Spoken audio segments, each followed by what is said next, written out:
Well, hello. Hey. It's Friday night. We're back. It's Friday night. It's Friday. I'm going to get you high.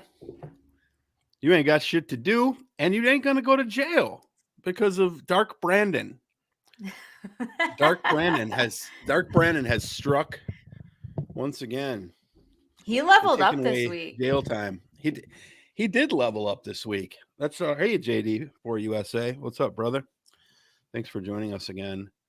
What is this going on? Oh, I see what's happening. I put my other. I always put the stream on YouTube on my other computer so that I can see if any, or on Twitch so I can see if anyone raids us. But for some reason I forgot to turn the volume off like a fucking moron. So hopefully you didn't hear that echo. But hello everyone. I am Hey everybody. Jason Dutch. I'm Lindsay. This person over here whose hair I will not be smelling today. Are you sure? No promises. No promises. Hey, it's better though when you're over here. Like I do like you better over there. You're the one they're tuning in to see, not me. But I apologize because I am probably going to be sniffly as fuck. Like the allergies are outrageous today. Just fucking outrageous. So as you can probably see, my eyes are all like dark bagged and like I'm wearing a hat, so you probably can't see my eyes. I got the dark bags today. Ooh. I look so handsome. I look like Uncle Fester. He asked me, but it's sad. It's sad to get old, and then when you get old and sick, it's worse than when you're young and sick. That's probably true. It's like most things. You wouldn't know because you're not old. Well, I don't know. Like my knees have been creaky, so that sucks. Every so often they creak and they remind me that I'm mortal. That's the first thing. Usually. It seems like my camera's glitching today too. I don't know what the hell's going on. I might have to figure something out here. But anyway, welcome in everyone. Thanks for joining us. I know people are probably still trickling in over on the YouTube, over on the Twitch. And speaking of Twitch, that's what my camera's doing. It's twitching. You probably see me going black to white, black to white. Yeah, just did it again right there. I don't know what the fuck that is. Are you seeing that too? No, I think it's just on your end. I don't see it at all. Yeah, maybe it is just on my end. And if that's the case, that's fine. Then I have I'm Hakuna Matata at that point. So let's talk about before we have some fun. This will be fun too. Let's talk about Dark Brandon. So Dark Brandon is back. Return of the Jedi. Weed crimes are now. We'll have to see what ultimately happens with this, but it appears that he's going to be pardoning everyone who has certain marijuana crimes, nonviolent marijuana crimes. So your thoughts on that, and you think that'll trickle down the state or what?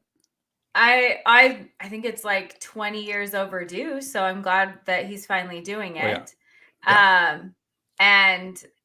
But I mean, it's going to trickle down to some states, not others, but some of the states it would probably trickle down to are the ones who have legalized marijuana. So, I mean, like Idaho's not going to. So until you're the governor. Happen. Yeah. Well, I was going to say from your mouth to God's ears. So, what God? But that's right. No, I would say just wishing. We'll take any wishes we can get in this state. Can I pray to the Kevin Sorbo version of Hercules? Would that? Yes. I can. Yeah, that's fine. I probably have a decent chance of getting my prayer answered by Hercules. I was going to say, like someone who actually exists. Kevin Sorbo does exist. And he did actually play a character. Prove it. Prove that Kevin Sorbo exists. He was in enough Christian movies that I had to watch. So. Oh my God! Did you have to watch those? Some of them, only a few. Well, because I was Mormon, so like sometimes we would, and sometimes it'd be like, well, these aren't actually real. They're not real Christians. So, but a few of them, I was tortured. But they're slightly. Almost right. Yeah, like they're trying. So I was like kind of tortured by Kevin Sorbo, and that was real. So more real than anything I felt at church. So yeah. At some point, someday, sometime, we're probably going to have to dedicate an episode to that, because like that whole, I know you talked about that with Kimberly, and you guys, because you guys had a somewhat similar journey away from like the Mormon faith, and I think hers was a little bit different because she was kind of married into it. We were born into it, but nonetheless, that the escape was similar. So that was pretty that was pretty interesting to listen to. But mine is different. Like I believe that I don't not believe in God. I just don't believe that he's transcendent in the world, and I definitely don't believe that anything in the Bible is true. I mean, there is some things I think that are true in the Bible for like historical reference. You know, like you can use it like and that's one place where I think that atheists get shit wrong. And like Mikey, I think, and he's on right now, I'm sure, but this is what he's gonna jump on. Yeah, where I think he gets things wrong, because but I understand why they do it, because they'll say, well, there's only one source of like you can't prove it Jesus existed or Paul or whomever, because there's only one source. That statement also is not necessarily accurate, because there is other sources, but like the Bible is literally like, what is it, 66 and 27, so 90 something, around 90 books. It's 90 different sources that a bunch of old farts back in the year 300 decided to put into one book. It doesn't make it one book, one author. It makes it 90 sources from one book. So like, are all of those sources accurate? Of course not. You know, but do some of them have some pieces that might be accurate?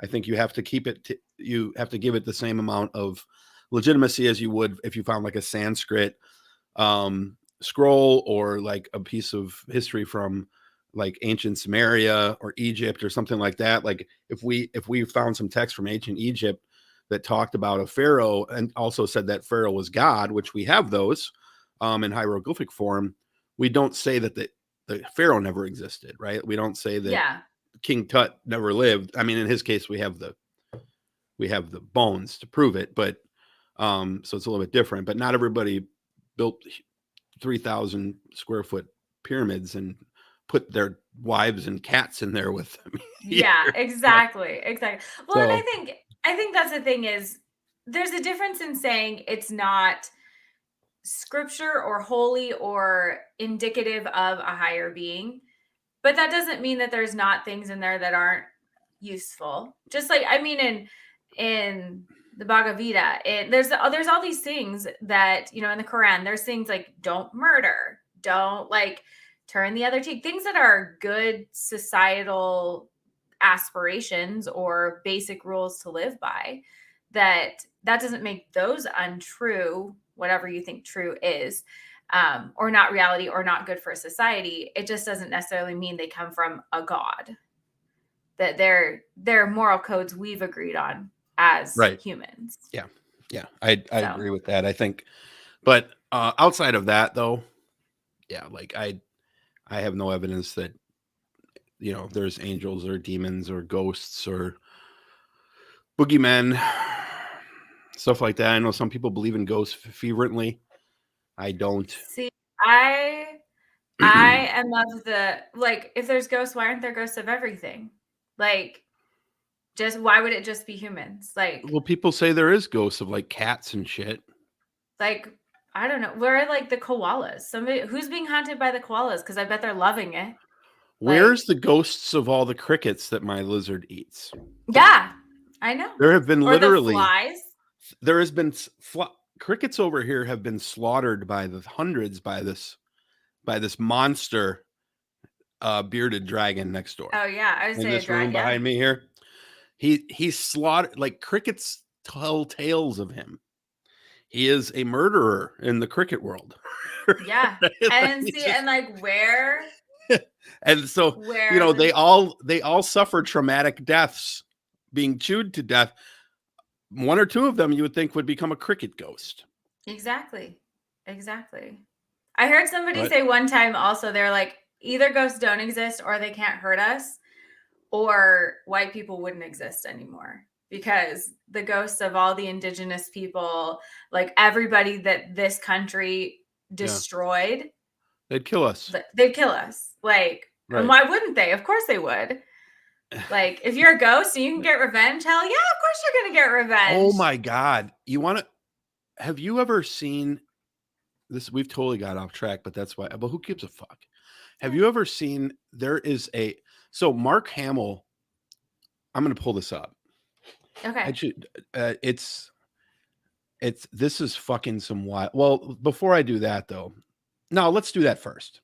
Okay. Because sounds good.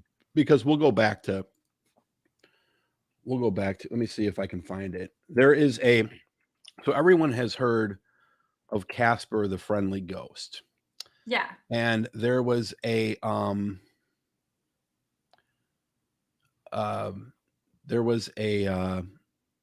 post from Mark Hamill, and it was just a Twitter post that he made a couple of weeks ago. And he basically said, I want to hear the origin story for Casper the Friendly Ghost, right? So someone in that Twitter feed posted a comic book that I don't know when it was written. I'm trying to find it. Let me see if I can find maybe a. Oh no, is this going to be horrifying? Get ready. Oh no. Yeah, get ready.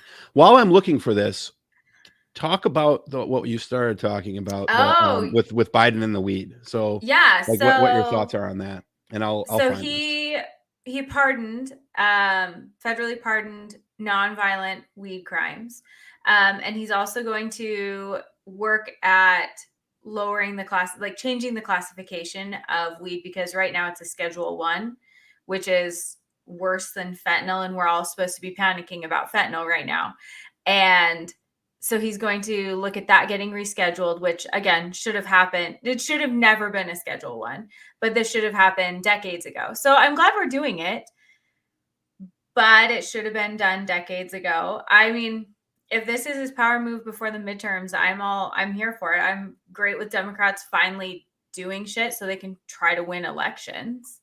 That's new and different. So that's for sure. It's unexpected. We got Dark Brandon. So I honestly I didn't think Biden had it in him. So this is pretty exciting. He's continued to surprise me in some ways. Mm-hmm. I found it, but I want to see, and I'm not saying this because I'm a progressive and generally speaking, I'm not a fan of Biden-ish, Democrats. I'm saying this because we've seen this happen all too many times. Like when the announcement today was fantastic, and we should applaud it and give Biden absolute credit for that. We also have to see that it actually takes place, right? So that like the courts don't stop it, and how do they when we know that the inevitable challenges come, how do they back down or say, oh, we gave it our best try, but we were, and then they kind of half-heartedly back off, and I hope that none of that stuff happens. And again, I'm sorry guys, I'm sniffly today, but hope none of that happens. But we got to kind of keep his feet to the fire here, I think, and that's I think that's generally fair to suggest. Oh, I agree. I don't think this is done. I think we'll continue to have to apply pressure, and unfortunately, why? The Republicans can get in there and get their stuff done nobody's business, but Democrats, we have to keep pushing and pushing and pushing and pushing. So yeah, if they did it and that's the thing is you almost wonder why they don't just why the Democrats just don't do it themselves, or the Republicans just don't do it themselves, because they love to be able to take credit for stuff like this. Because most I think most Republicans, I don't know. I would venture to guess that most Republicans aren't super anti-weed. There's a few in the conservative, there's a few of them that think that it's a gateway drug, but I'm not 100% convinced that all of them are because there's a lot of pro marijuana Trump voters, Yeah. So, it's a weird, I don't know. I've seen some weird crossovers where like there's some of the Idaho Freedom Foundation, like Freedom Bros, super like borderline fascists who also are like, hey, they're like the libertarians who are like, I would like to smoke weed. But a lot of like, especially in Idaho, a lot of the like even more moderate Republicans who are not as like far right fringe are less okay with weed. I don't know why. It's like a generational thing, I think, too, especially in places like Idaho. Like everyone over 50 thinks it is like Satan's lettuce and it's terrible. And like everyone under That's 50 crazy. just goes and buys it in Ontario. So whatever. They think it's Satan's lettuce. Yeah. Haven't you ever heard that? I have not. That's the first time I've heard that. That's great. Yeah. Oh my God, the devil's lettuce. Like I've heard lettuce before, but not the devil's lettuce. Yeah. So it's real bad. It's real problematic. Well, you know what? Hey, let's celebrate today. I think today is a great day. I congratulate Dark Brandon on his fucking victory. This is big for obviously with the elections coming. I'm like, okay, obviously you're doing this right before the elections. I kind of almost wish that he would have did this in student loans like in about 2 more weeks, both of those things, because Americans have very, very short attention spans. And like people are going to forget about this as they go to the polls, and like things like gas prices and stuff are going back up a little bit. And obviously we know that's not Dark Brandon's fault. Gas is a global market. Gas is not a local market. So, I mean, there are some small things that they can do locally to drive that down a little bit, but it's going to be like 3%. Yeah. Like they can't just all of a sudden make it $2.50 a gallon again. Yeah. Well, and for the low information voters, they don't understand that. Like they just understand that Fox News told them they want it to be simple. And they want all these economic issues to be simple and to be able to be blamed on 1 or 2 people. And so, as gas prices go up a little bit, they're going to be mad at Biden. They're not going to recognize that there's like 50 different global factors impacting this. So why would they? I mean, that's too much work. They say do your own research, but they only mean do your own research to themselves. Or they like mean watch Fox News. Yeah, they want us to do the research in their place. Yeah. All right. So I've got this pulled up here. Let me see here real quick.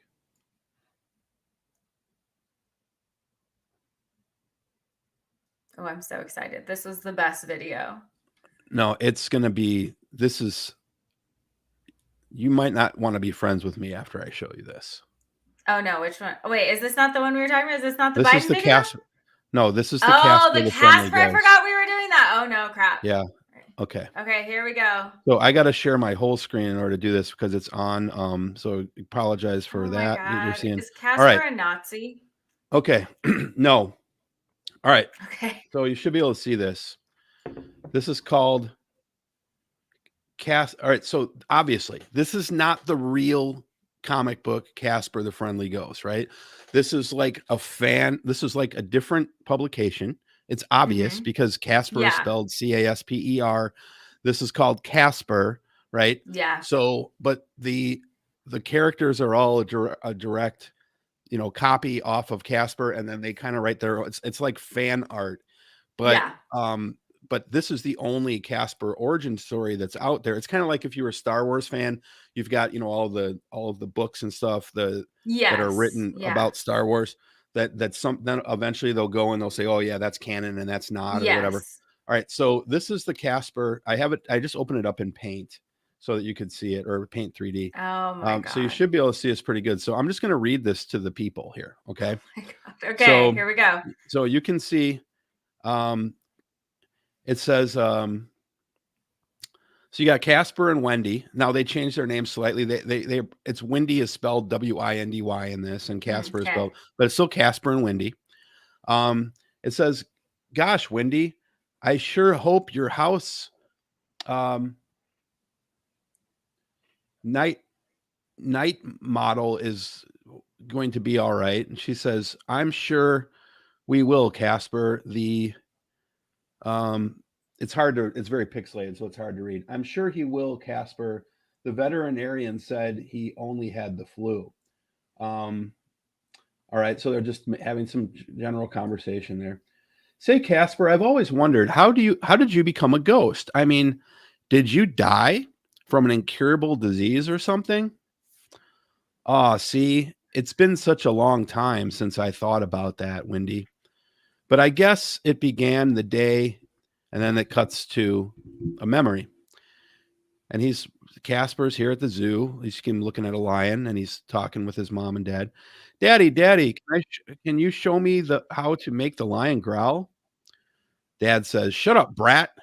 Your mother and I are having a fight." Mom says, "Fight? Pish posh." That's so tough. Oh my gosh.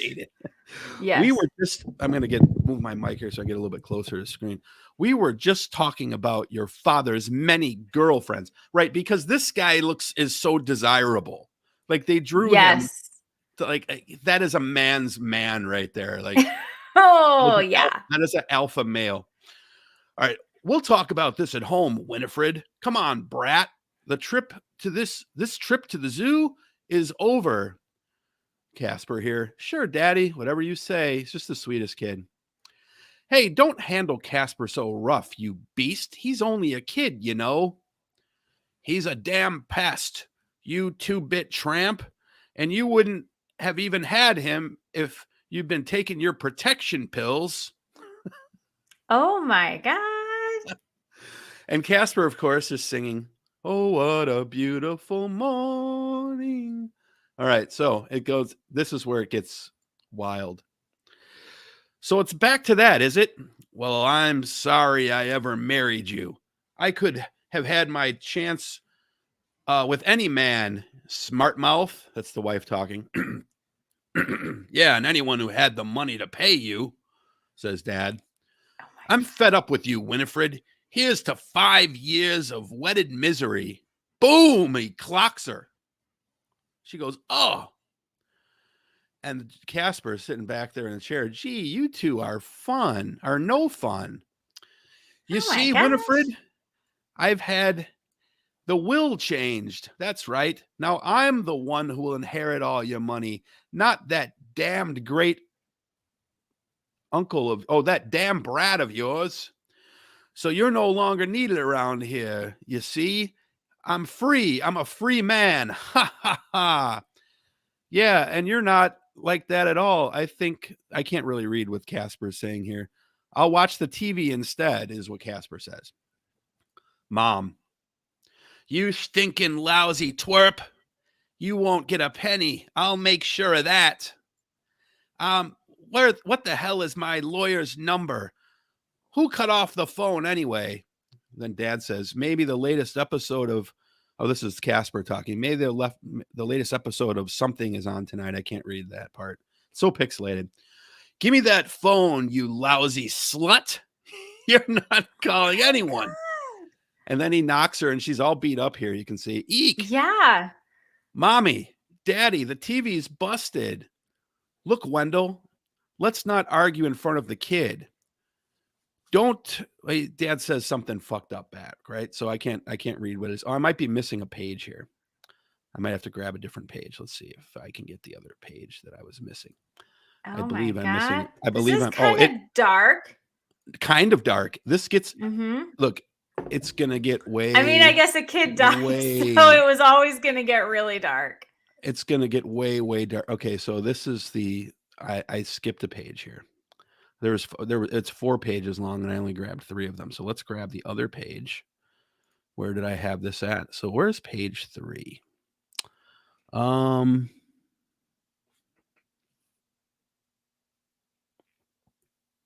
Mark Hamill stopped asking where people. Oh, Mark Hamill had nothing to do with this. Yeah, but he just asked a question. I think he's not going to ask where any characters come from ever again. Yeah, I think he unsubscribed from the conversation very quickly after that. Oh, let's see if I could find. So I'm seeing some. Oh, here we go. Okay, so I'll just click on a few of these. You guys, you should be able to see them. So you can see he says, "Come to think of it, I couldn't care less whose brat he is. I hate this disgusting, stinking guts." And he throws Casper here through the TV set. Then he goes, now it's only a matter of moments before I get rid of him too. So you can see he just killed mom. He's holding a knife, right? This is the scene where he murders mother. He's like, I've been waiting for this moment, Winifred, waiting ever since that day your father forced me into marrying you because of that rotten kid. And he's literally murdering her, right? So oh my God. This stuff is dark as fuck. All right, so now you get to the end. And so Wendy's like, oh my God, what a crazy story. I'm missing some panels here. And yeah, no, you're fine. she's like, how about you get revenge? And Casper's like, fuck yeah, let's fucking get revenge. So he goes, revenge? That sounds swell, but how do I get it? So Wendy casts a spell. First, we'll see what your lousy dad's been up to lately, Casper. Oh, look, there he is with his new girlfriend. So she's like pulling a spell, and this girl, and he's running around. He's all rich like the Monopoly man. He says, TT, here's my plan, Casper. And he goes, wowie zowie, make way, Wendy. Here I go. Soon enough, eek, it's a ghost. Stop him, Wendell. And the Casper flies through the door of the car. Dad says, who are you? He's like, I'm the ghost of your murdered son. Come back to get revenge, Daddy. Oh my God. Car flies off the hill. Ha ha ha. Look at him, Wendy. He was so scared he drove his car off the cliff just like you said he would. Tee-hee. The car is burning. Help, I'm burning. The woman is in there. Who knows what the fuck happens to her. Don't worry, Daddy. I'm not going to let you die yet. I've got plans for you. I'm going to make you suffer like you and Mom made me suffer. So butcher knives fly through the air, as you can see, and slice Casper's mean up dad. So Wendy casts a spell and kills him, the dad. I guess they leave the poor lady who had nothing to do with any of this to burn to death in the car. To death in the car. Yeah. And then here's the darkest part. You think all this was dark. Here, this part is the darkest of all. Wendy and Casper are walking off happy as fuck. Here's what they say. Casper says to Wendy, gee, thanks, Wendy. I feel better already. I really needed that. Wendy says, anytime, old buddy. Now then, where will it be tonight? Your place or mine? Oh my God. So they're going home. What?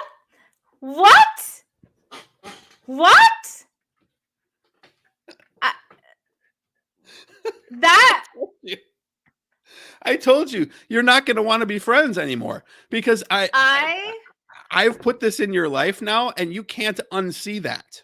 No, I like true crime, and that's like darker than like most of the true crime shit that I listen to. Oh yeah. That's nuts. Yeah, that's some crazy shit. Cool. Well, thanks, Mark Hamill, for asking that question so we can all be a little more psychologically damaged. Yeah, it's who is like, what's the origin story of Casper? And then they're like, well, like who's like, you know what? I got an origin story. Yeah, I got a story for you. Yeah, let's do that. Yeah, what's the darkest shit I can think of? That's it. Yeah, I can't imagine something being darker than that. Like that is the darkest shit. And to add at the end. Yeah, no, that's what I'm saying. I'm like, whoever made that's kind of like a little fucked up. Like more than a little. Like that's what you're imagining, and then you draw it and you're like, that's it. Like it isn't even just a thought, it becomes a whole comic. It becomes a whole concept.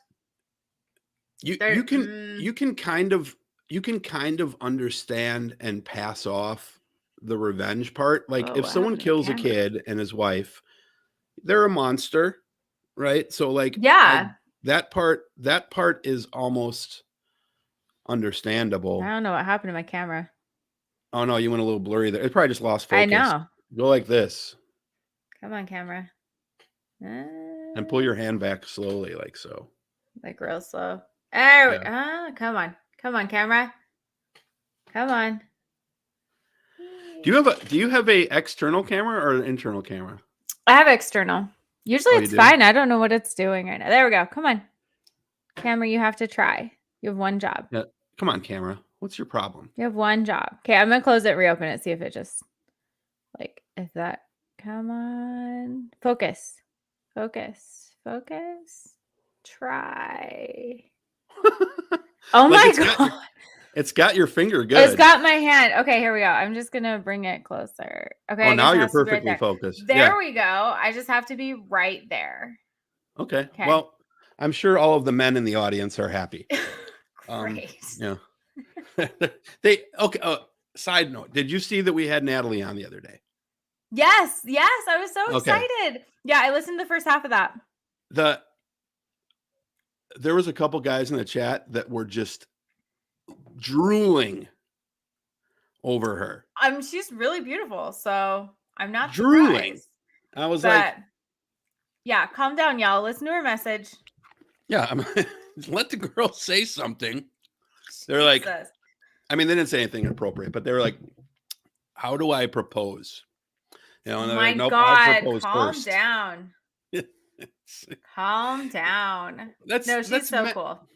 No, she was really good, and like she was very gracious because she came on kind of. We didn't contact her until the morning. Like I had contacted her the day before, but she got back to me in the morning. She was like, "Yeah," and I was like, "By any chance, you want to do it tonight instead?" Like it was total, like almost like last second, and I in podcast land, and I hesitate to say this when it's a female guest, but like Matt Delhauer, our friend, whenever I call him late, he's like, "Oh, you gave me the podcast booty call again here. Okay, great."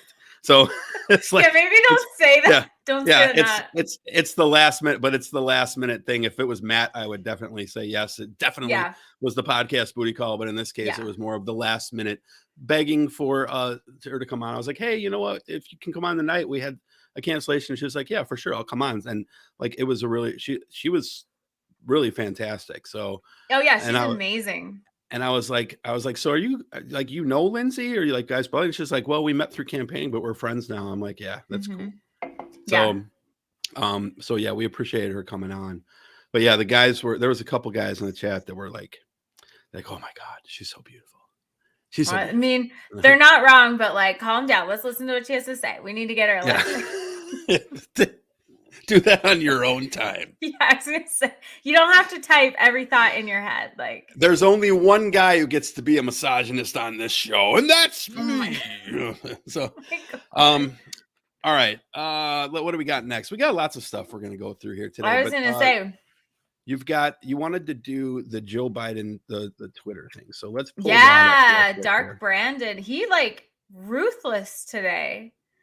I loved it. So we're gonna watch a video. It's phenomenal. Right, I mean, I've always been.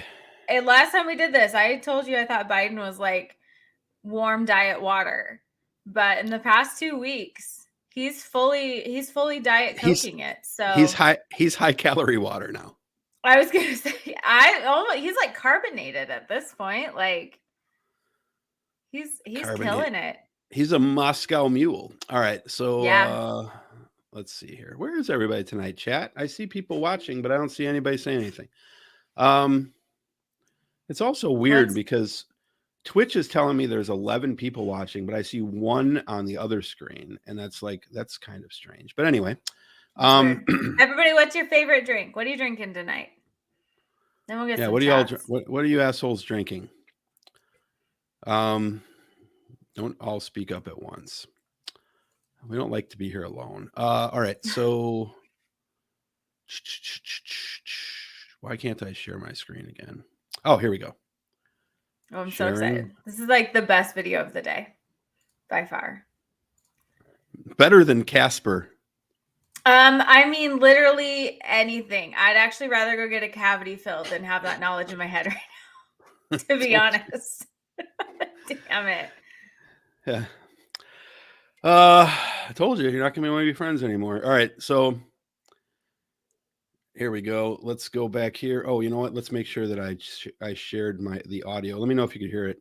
report that came You can out. hear it? Yep. Could you hear that? Okay, here we go. Yep.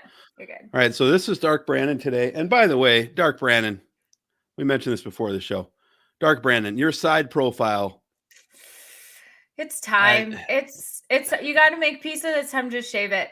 Just like take it either real short or just all the way gone. It's time. It's okay. Like it's like it's giving that one guy, the butler from the Haunted Mansion. Like it's time. I'm sorry. I'm not trying to old shame him because I'll be him someday. I understand. It's not his fault. But no, but just shave your head. There comes just a shave time your where head. you just have to make peace with reality. And like, it's just time. Either take it real short or just all the way gone. See, like Jean-Luc Picard, like yes, Professor X, right? Like he's got a similar face shape to Brandon. Mm-hmm. He could like, to me, and like, look, you want to wear your hair wherever you want, however you want to, obviously. But when you're a public figure, you open yourself up to people commenting on it, right? It's just time. And like, here's the thing, like, I know some like guys are kind of sensitive about it, but like for real, a shaved head, like a nicely maintained shaved head is 1,000 times better than this whatever this is. Like, yeah, I'm not sure. It's just time. I would say shave it off, or at least shave off the part here. Can you see the mouse?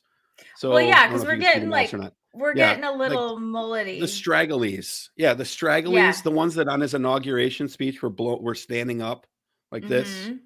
You know, and you're like, yes. And you're like, okay, that's gonna be memed. We don't need a Mike Pence fly moment. Yes. You know, no, I was gonna say what is it with old Democrats? They can't comb their hair. Bernie is equally guilty of this. Yes. No, Bernie, it's wild. But it's kind of like he's made it a look where it's just these eccentric. It's kind of like it's giving, you know, back to just the future. Shave the stragglies off, and like if you want to leave the sideburns and like the around, you got that, you know, that bowlish cut. Yeah, that's fine. You know, you're fine. What is it? FDR had that, right? Wasn't it? Yes. But trim it up real nice. Make it a nice tight, like a nice tight little fade. Line back there. Yeah. Yeah. That's all he needs to do. A flat top fade, or throw a wig on like Trump did. Like we all know Trump's hair is not all real. I mean, but you see Trump when he gets out of the shower, that mop is disgusting. Nope. But I never want to think that thought. well, that's the next video. Nope. But, God, no. All right, so let's listen in here to Dark Brandon as he entertains us. CNN says Republicans call Biden infrastructure program socialism, and then they ask for the money. And it goes through all of Republicans, the most conservative Republicans, who call it socialism, and how they're asking for it. A guy named Paul Gosar, he's written 3 separate letters to the administration asking for projects in his district. He says it enhanced the quality of life, that ease congestion, boost the economy. Voted against it, says it's all socialism. You don't say. Go down the list. Kentucky Representative Andy Barr, the biggest socialist agenda. 3 different projects he wants, studying the importance of the safety and growth of his district. You don't say. Rand Paul, I go down the list. Look it up. Socialism. I didn't know there were that many socialist Republicans. Report. Oh, isn't it great? Ruthless. Dark Brandon coming for his revenge. Infrastructure program socialism. And then they ask for the money. And it goes through so just all again, the Republicans, the most conservative Republicans, who call it socialism. He's not playing around. And how they're asking for it. A guy named Paul Gosar. I see it. It looped. Yeah, I didn't realize. Yeah, I didn't realize it was a loopy loop. Mm-hmm. It would have just gone on forever, and I would have about 9 times through. I would have been like, "It seems like he keeps repeating himself there, Brandon." Why are you we got it. We got it the first time. We got it first time. Apparently the senile old man this time is me, not him. Oh, I say in a twist. I can certainly have my senile geriatric moments, but me too. So that is That's my first time seeing that, by the way. What'd you think? I am highly impressed. Highly unexpected. About fucking time. Yes. See, because what we like to do is they like to, one of the things that we like to do on this show, especially when we have Republicans on, is, they like to own the libs. Give it your best shot here. I mean, it's not gonna go particularly well for you. Yeah.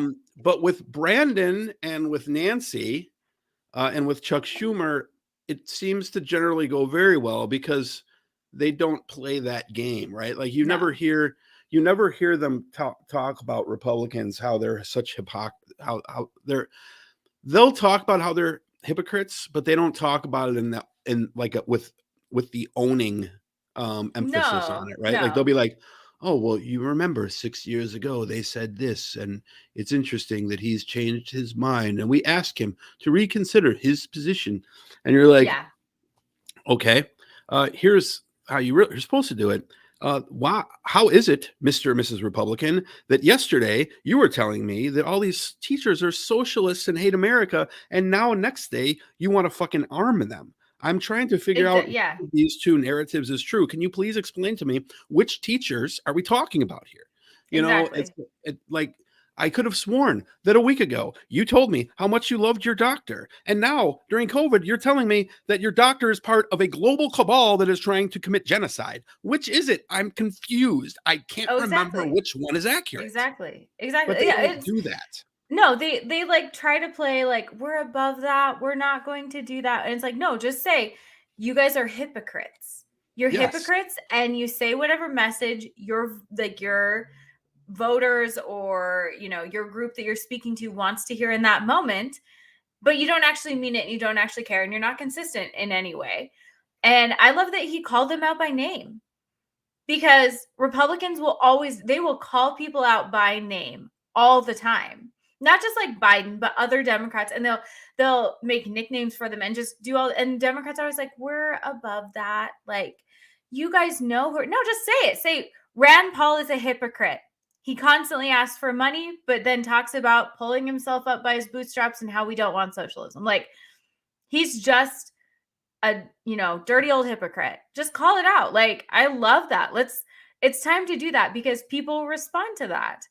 People are waiting to hear that. And for so long, Democrats have just played this kind of like circular, you guys know what we mean. We don't want to call anybody out by name. We don't want to play their games. And it's like, no, people respond to that. You have to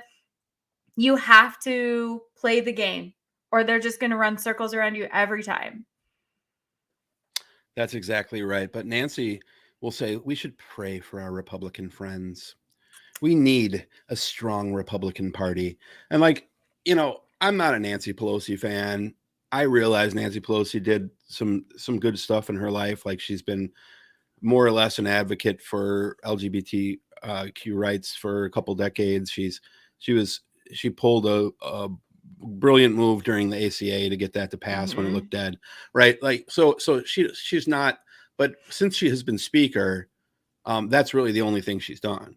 As far as I'm concerned, because there's so many things that she hasn't brought to the floor that we want her to bring to the floor that she won't even bother bringing to the floor. And she cherry picks stuff and doesn't, I don't believe she really wants universal health care. I don't believe she really wants to raise the minimum wage.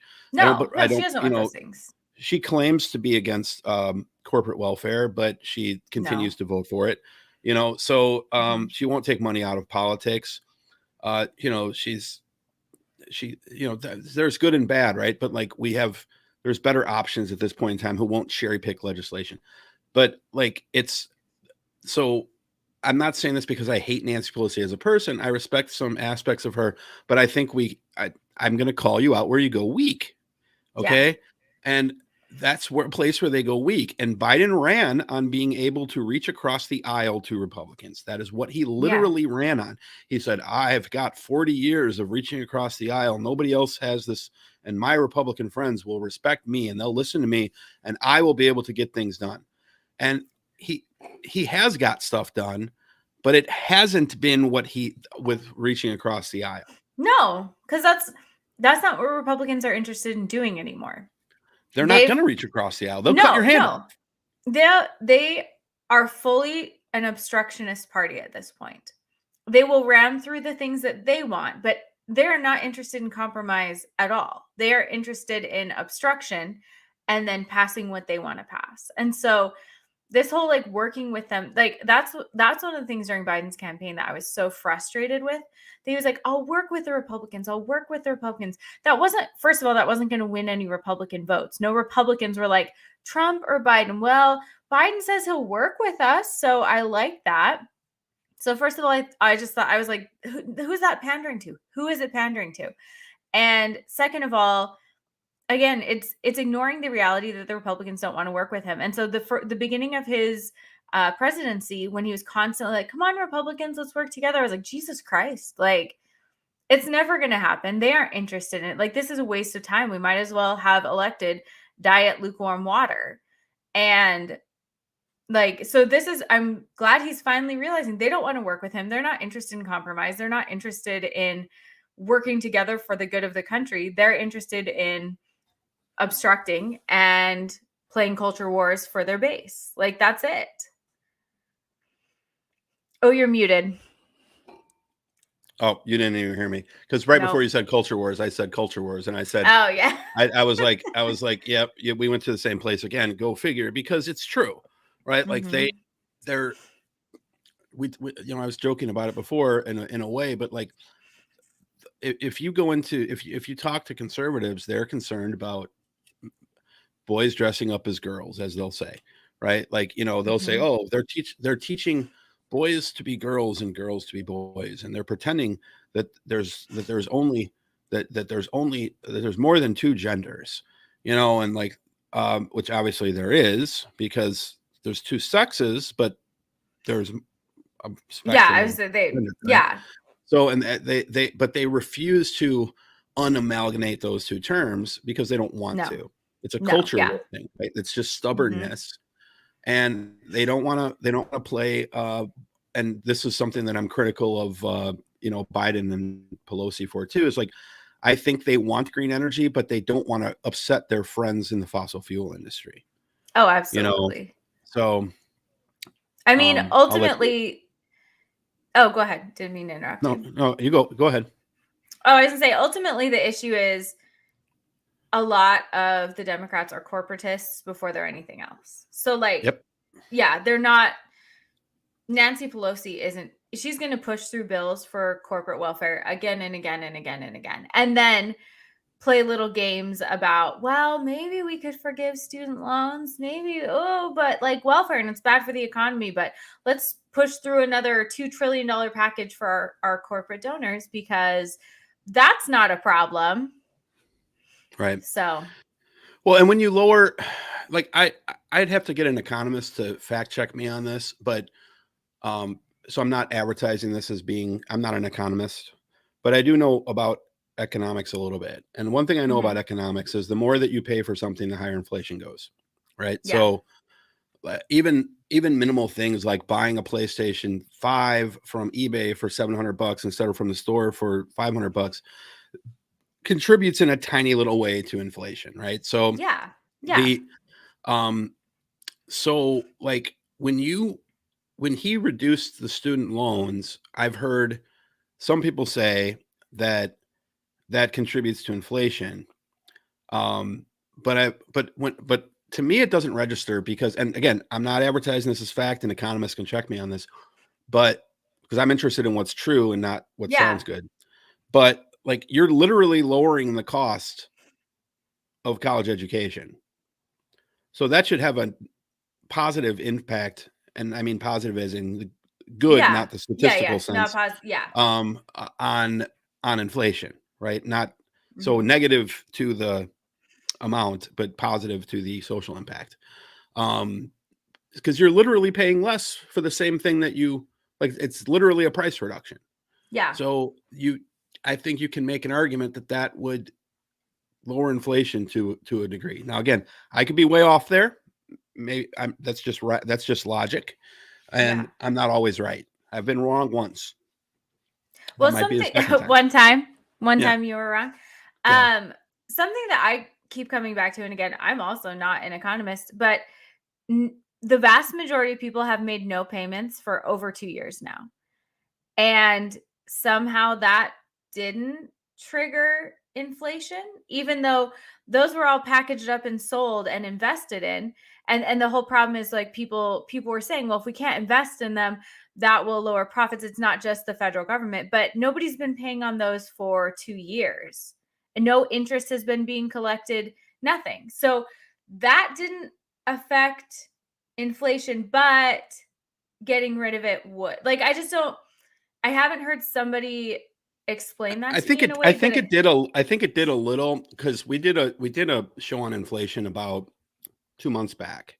Mm-hmm. And I believe that when Tim went through that he said that the estimated impact of what you just described to inflation was about 0.5%.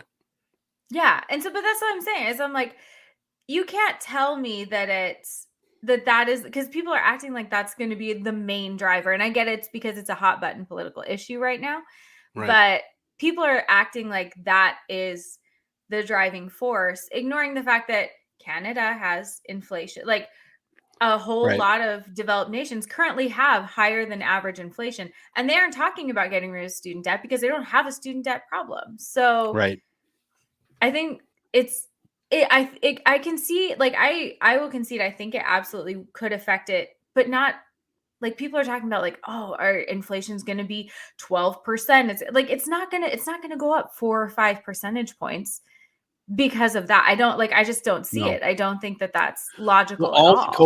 All the COVID bailouts, as they like to call them, I believe it was 1% impact estimated. Mm-hmm. So like inflation is up. Last I checked, I want to say it was about 8.2, somewhere in that ballpark. There was people saying it was going to get to 10. It never quite got there, and luckily.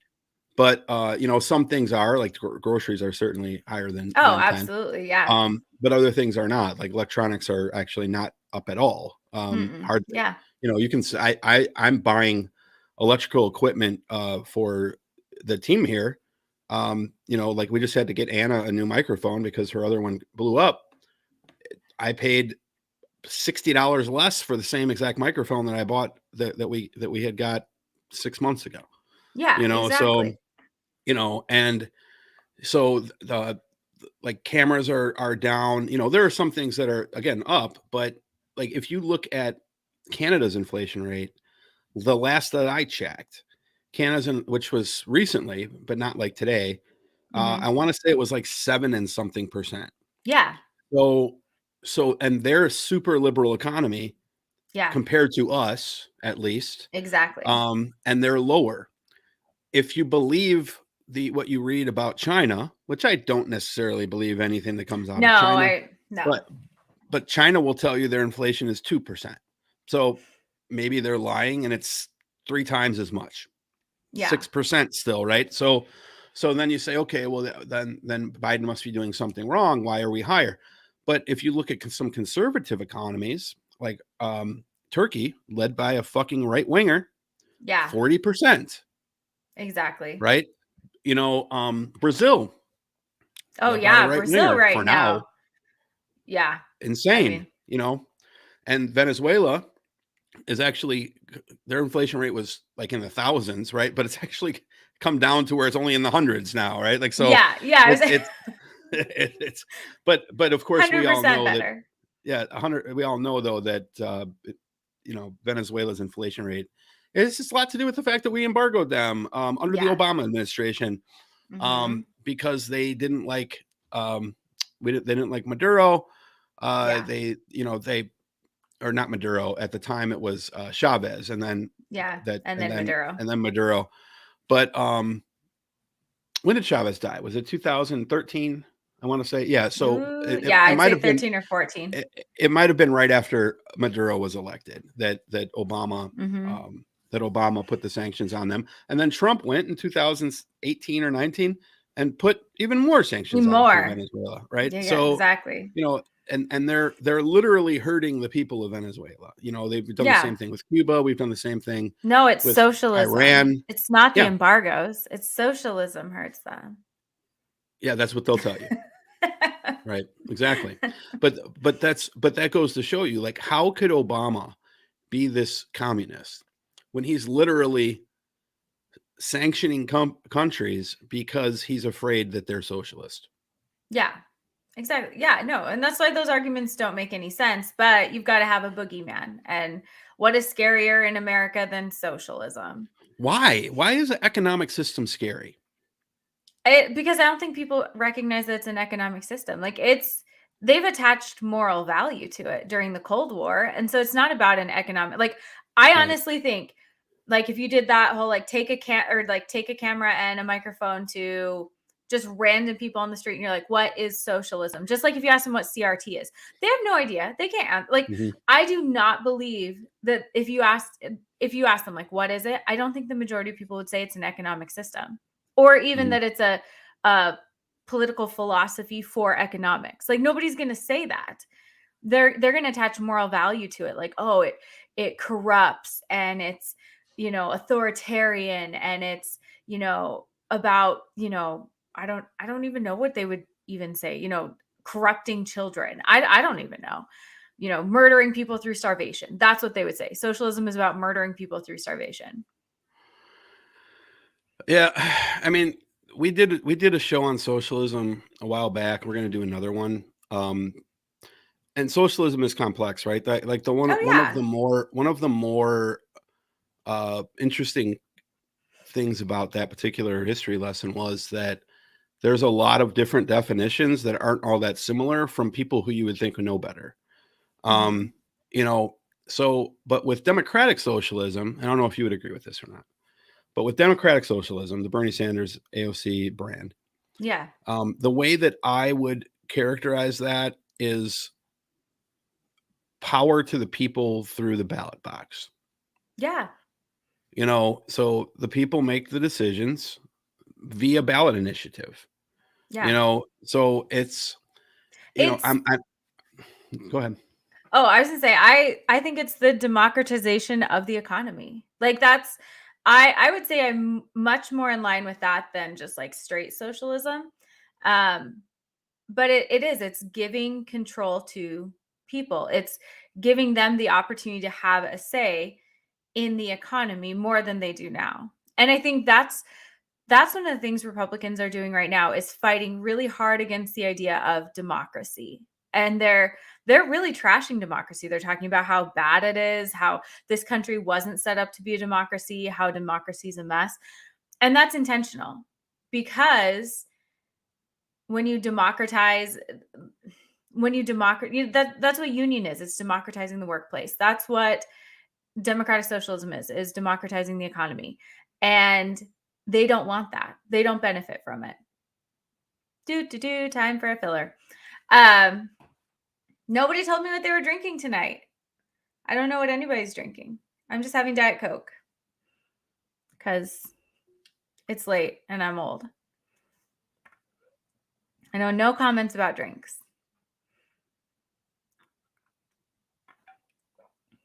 Anyway, so that was my thoughts on democratic socialism. Man, I'm just going to be sitting here filling time. So let's see, what else can I talk about? What else did Dark Brandon do this week? He was on fire. You can just look it up. There was like 3 or 4 different things. Oh, I can talk to this. He was talking about, you're having a beer? That is good. What kind? Anything special? Just regular old, same old, same old? My daughter left and then couldn't get in the garage door, so she came around and rang the doorbell. So I had to let her back in. Perfect. I had two choices. I could just continue to podcast and let her sit outside. Oh my God. Oh, I'm glad you didn't do that. That would have been awful. Or I knew it was her. I was like, here we go again. She's gonna, like, you didn't bring your key. So there we go. It's my fault. But who said, Okay, so I got somebody to comment what they were drinking. I wish that I was drinking beer. I am just having the last little bit of my iced coffee. With a little bit of Bailey's now. Okay, with a little bit of Bailey's thrown in it. Yeah. Okay. Oh, I'm a fan of iced coffee. Like, I fucking love iced coffee. Well, iced coffee is amazing, but it's 9:00 at night. Yeah, but we're gonna be on stream for 16 more hours, right? So I'm just kidding. All right. Watch me fall asleep. Yeah. The guys in the chat would love that. Oh, let's watch Sleeping Lindsay. That'd be freaky. No, that's weird. People are so people are weird, but no. Oh, they definitely are. I want to see if I can find. I was looking at this the other day. So I have. I'm gonna look for this exact page that I had because for some reason I didn't. Oh, you know what? I took a picture of it though.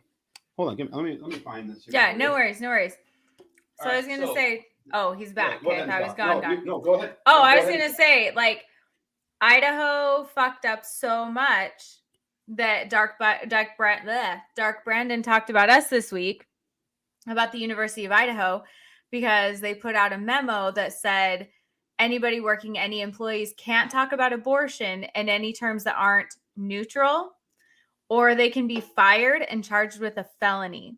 The university can no longer offer Plan B pill unless it's been there's been a police report filed for rape.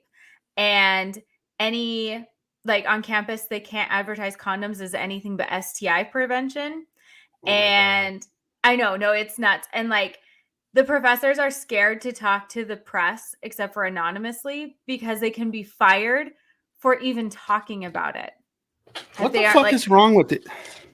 And it's because, it's not the university. So I made a TikTok about it because Biden was like, well, this university, it's not the university. I mean, it is the university, but the issue is there was a law that was tied to the trigger bill in Idaho that under the thing that Republicans always say, no public money. I want my tax dollars to pay for abortion. So they can't, what that means is no public money can be used in any way to basically discuss abortion. So now that trickles down to universities, to state employees. They cannot in Idaho talk about abortion, or they can be fired from their job. They can lose licensing. They can be charged with a felony. So Biden brought it up, and I had to explain this isn't an issue of a rogue university. This is an issue about using anti-abortion rhetoric and this idea that you don't want your tax dollars to pay for an abortion to control free speech. And that's Idaho is living the fruition of what seems like a very reasonable position to Republicans, but the fruition of that is nobody can talk about abortion or they could get charged with a felony. But we're super free here. The Republicans here will tell you we are so free. They're saying you can't talk about birth control? They can't. Is that what you said? Well, state employees, including university professors, can't talk about abortion unless it's neutrally, which nobody knows what that means. What does that mean? Yeah.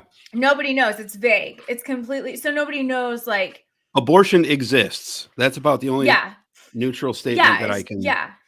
But they can't even recommend it. So if a student comes to them and says I am very concerned, I'm in a bad situation, what do you think I should do? They cannot recommend abortion or even recommend an abortion provider to that student. They can't even bring it up. And so you can't just be a good person. No, you can't. And you can't just talk about a really normal part of life in our society. So anyway, yeah. So we fucked up enough that even the president had to talk about us. So that's cool. Oh yeah. Yeah. DeSantis having to eat crow on camera. Oh man. Wait, did you see the pictures of DeSantis this week? Hi, MNGB kid. How are you? The DeSantis. Yeah. Did you see I think so. Refresh my memory. Okay, so there's yes. Yeah.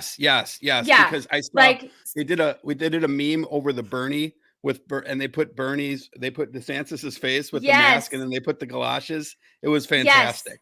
Did you see the Dallas Cowboy cheerleader one where they made the boots high? Oh, so somebody yes, like actually, photoshopped. I did. Yes. I don't know what he was thinking. Okay, I have a theory. Whoever his press team is, they hate him and they're trying to like completely mess with him. Because who was like, get the like whitest galoshes you've ever seen, throw them on him and have him walk down the street like a schlub? Like, who did that? Who was like, this is it. This is the photo we're posting. Only him. And then there's another one I just saw. I don't know if I could even find it, but Biden is talking to Florida man and he's got his arm around Florida man's wife. They're all talking. They look like a bunch of just like pals, badasses.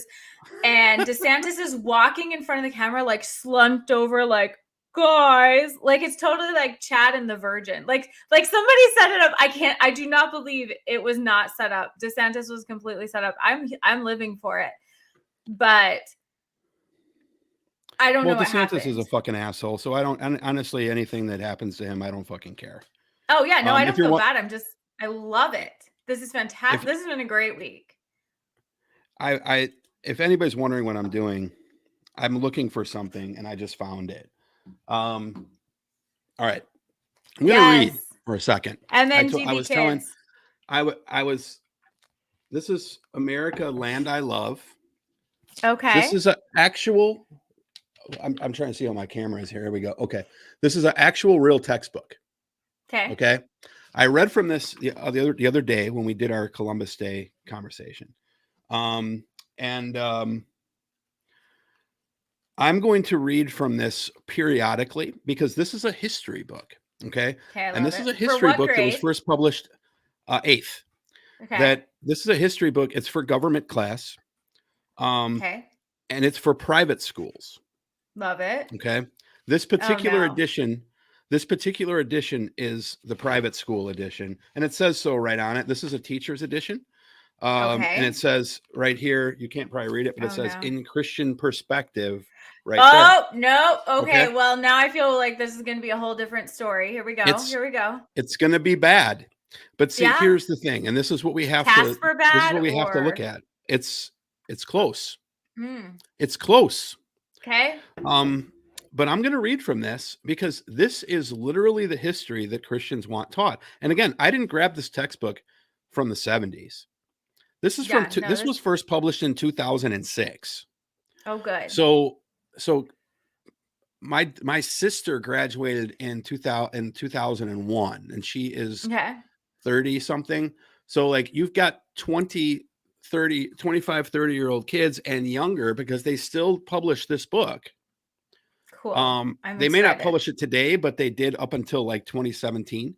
Fantastic. And this is literally what people are learning as history. And then you wonder why people say, well, that's not history when you tell them real history, right? So this particular passage I'm going to read for you kids today is on the Second Great Awakening. Oh, good.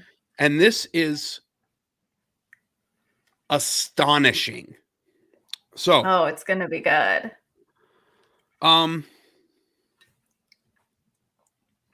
It starts out by talking about, the title is Chapter 11, The Second Great Awakening and its impact. They call the period 1770 to 1860. So it talks about preparation, people coming to America. And there's one quote in here from I'm going to try to pronounce this name, French thinker Alexis de Tocqueville. Tocqueville. Okay. I haven't heard of that person. So you know that person. All right. So Tocqueville. Yeah. He and I are really good friends. Who had a quote that said, America is great because America is good. When America ceases to be good, America will cease to be great. And they put that in huge, bold letters here. Right. Sure. So this is kind of the thesis. So they talk about the national revival. They talk a little bit about how church memberships began to increase and about some of the Methodists that used to ride around and kind of evangelize to people, and all that stuff is more or less benign. And then it gets to where it starts to talk about, putting a Bible in front of every frontier family. It talks about Charles D. Finney. And then it gets to this part, which is I'm excited. Here we go. And I'm going to use this term once and then I will change it. Evangelizing the Indians. Okay. Ooh. Now, from now on, I will substitute the word Indians with natives. Okay. But I'm going to do that. It's not the book doing it. Yeah. They're happy to call them that. Oh, I'm sure they are. So, but anyway, evangelizing the natives. By 1790, several feel free to tell me to pause at any time. Okay. This is relatively long. It's about 12 paragraphs, but you are going to lose your fucking mind. Okay. Oh, God. By the 1790s, several denominations had organized missionary societies to reach the native population with the gospel. In 1820, the federal government began to provide yearly donations for mission work among the natives. At that time, government officials realized that dignity, prosperity, and peace among the natives depended on the natives learning biblical principles. Ooh. American missionaries helped the natives in many ways, teaching them, one, to live in peace with other tribes. Ooh, no. So false. They're saying apparently Native Americans didn't know how to live in peace until the missionaries told them in the 1820s. I mean, if I had to say one thing about white people, it would definitely be that we are peaceful. We're renowned actually for not being violent. Every Karen is actually trying to promote peace. So definitely the peaceful people. That's what people look. Karens are just misunderstood. Oh my They're God. actually trying to empower you. Mm. The only way that they can do it is through your manager. I was going to say, when we look back at history, we can definitely say that, you know, the white people who had settled the United States were Lamar, super peaceful. Lamar, Constance, you're gonna fucking love this. Kermit, hi. I'm so let's continue. Concerned. If I slip up and say the I word, I apologize, but I am reading and I'll just scream native. It's fine. Yes. Indigenous people. Yes. So again, I'll repeat that for those that didn't hear it.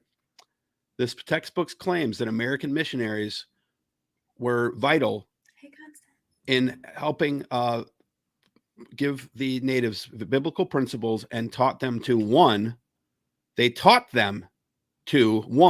in peace with one another, and two, I can barely read this, to support their families through farming. Well, that would be because we destroyed their homes and genocided them. It would that too. But do you seem to remember the Thanksgiving story that you guys love talking about, where the natives who met the Pilgrims on Plymouth Rock taught the Pilgrims to farm corn? So now, yeah. When was Plymouth Rock? 16 something? That was like 1640s. Somewhere in the 1600s, I forget. Yeah.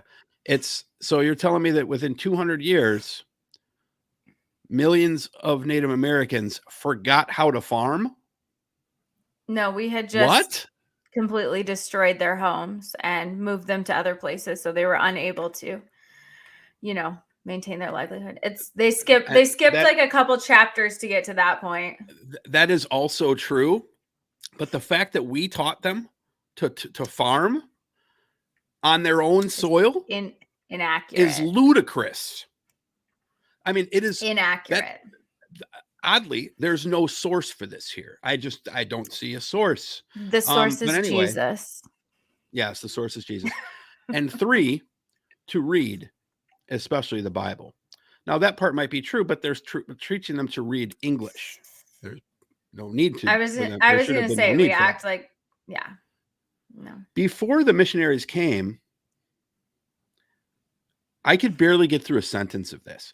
Before the missionaries came, alcohol abuse and tribal warfare threatened to destroy the native cultures. Oh my God. The work of the missionaries and the gospel they brought helped to preserve and sustain the true value of American I culture. Many young men became missionaries to the I's in the 1800s. Stephen Riggs, son of an Ohio blacksmith, became a missionary to the Sioux. In 1852, he had written a Dakota dictionary, which was used to translate the Bible into that native tongue.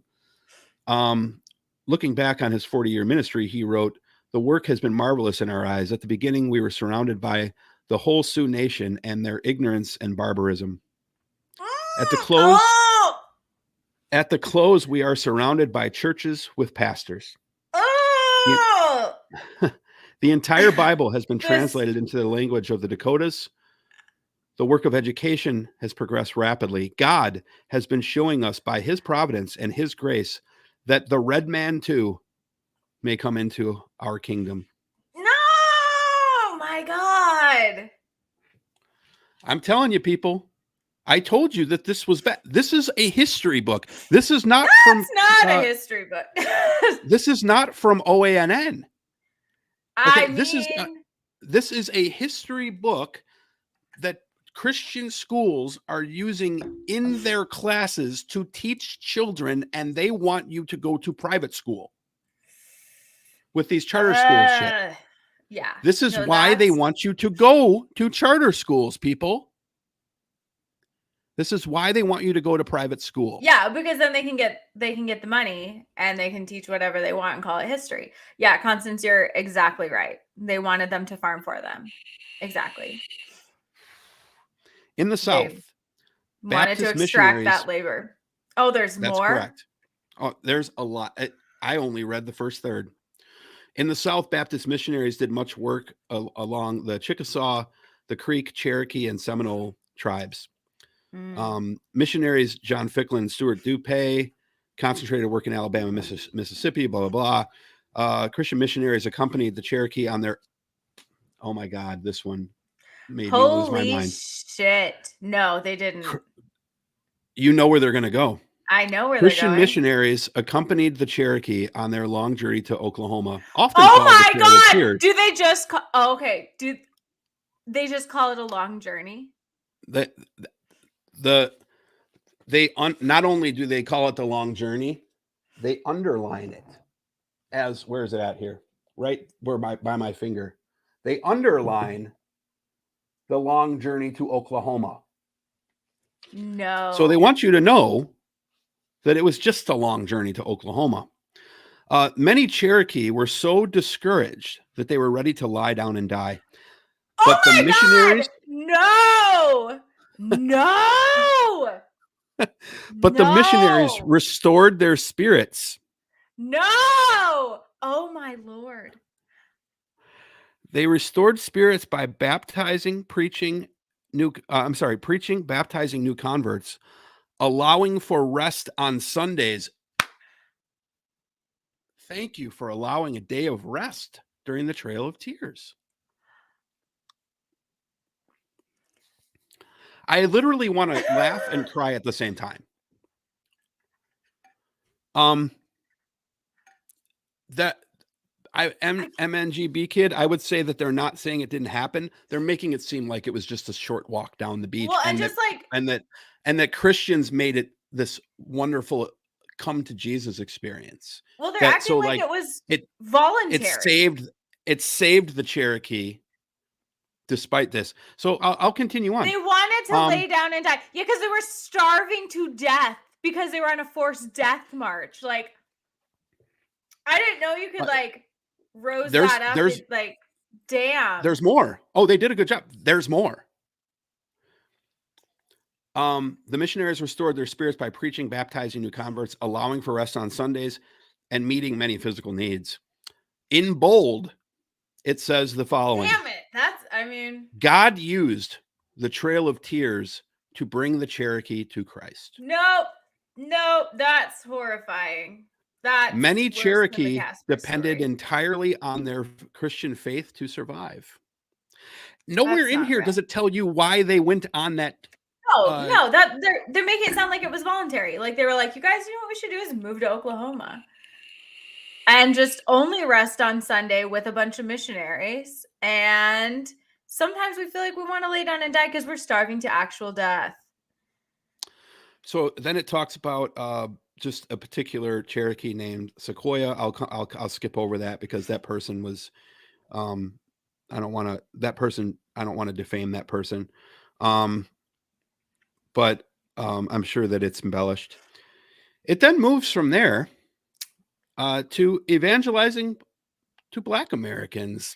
Oh no. By 1808, when the United States abolished the slave trade, see how they wrote that? They said that they talk about, yeah, go ahead. That 1808. Is a way, I mean, those are weasel words for sure. Like, when was slavery ended? Well, not till 1865. 1865, right? Yeah. Depending on so when what they you mean is talk probably about the Emancipation Proclamation, but the original Emancipation Proclamation was September 22nd, 1864, and then it was implemented on January 1st of 1865. So you can kind of say both, but go ahead. Well, they're probably talking about where you weren't supposed to be able to import slaves from other countries that's anymore. What they're that's what they're implying. But they didn't adhere to that any more than the Mormons did when they were supposed to stop practicing polygamy in 1905. So correct. So holy shit. This is all just whitewashing. Here we go. So again, by 1808, complete fiction. It's complete fiction. I told you this is worse than Casper. It is. I didn't think it could be. You were right. And for those who wonder what I'm talking about when I say Casper, you got to go back and watch the beginning of the show later. It's fucking insane.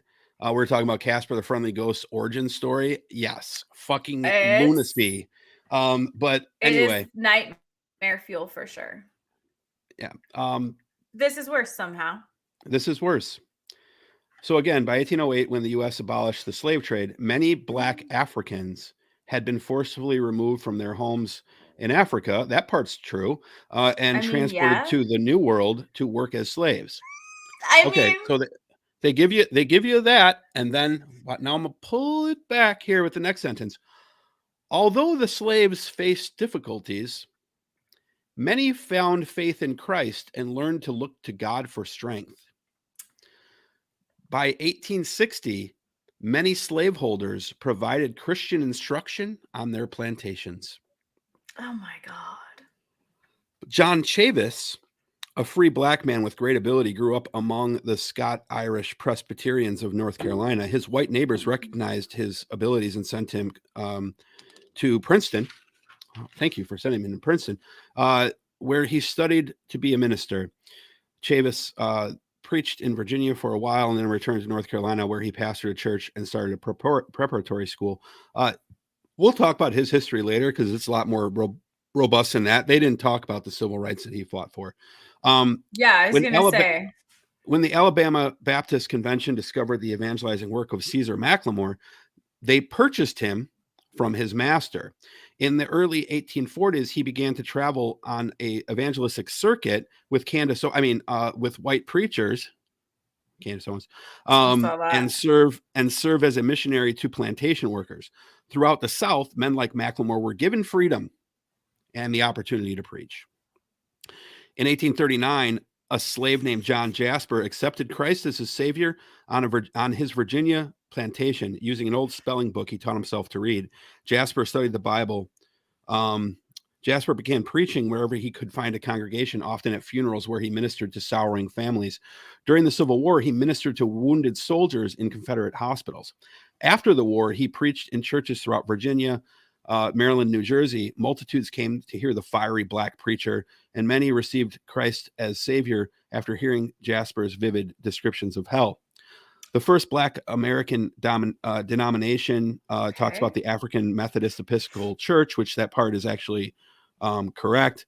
So, but then it talks about Richard Allen. So it says this: as a young slave, Richard Allen was saved through the preaching of a Methodist circuit rider and immediately began to witness for the Lord. After seeing the wonderful change in Allen's life, his master became a Christian and gave Allen the option of working extra hours to purchase his freedom. Oh my God. While young Allen worked, he also traveled as a circuit rider. When Allen earned his freedom, he wrote this of his master. Oh no. Oh, I'm horrified. We left our master's house, and may I truly say, it was like leaving our father's house. For he was a kind, affectionate, tender-hearted master. Are we? And told us to make his house our home when they're writing it in slave jargon. I'm not doing that. Yeah, thank you. Thank you. Where when we were sick or of a place. Hold on a second. Are we certain that he wrote that, or was it master? I don't know. I have to research that. Because I was gonna say I know that they went back and like rewrote like a lot of stuff, like rewrote stuff. Oh, I wouldn't be surprised. And tried to make it like more of the jargon and to sound whitewashed. And like they absolutely whitewashed it, and then they were like, no, they totally love them. So this sounds a little sus. Maybe he did, but thank you for the Among Us reference. Mm-hmm.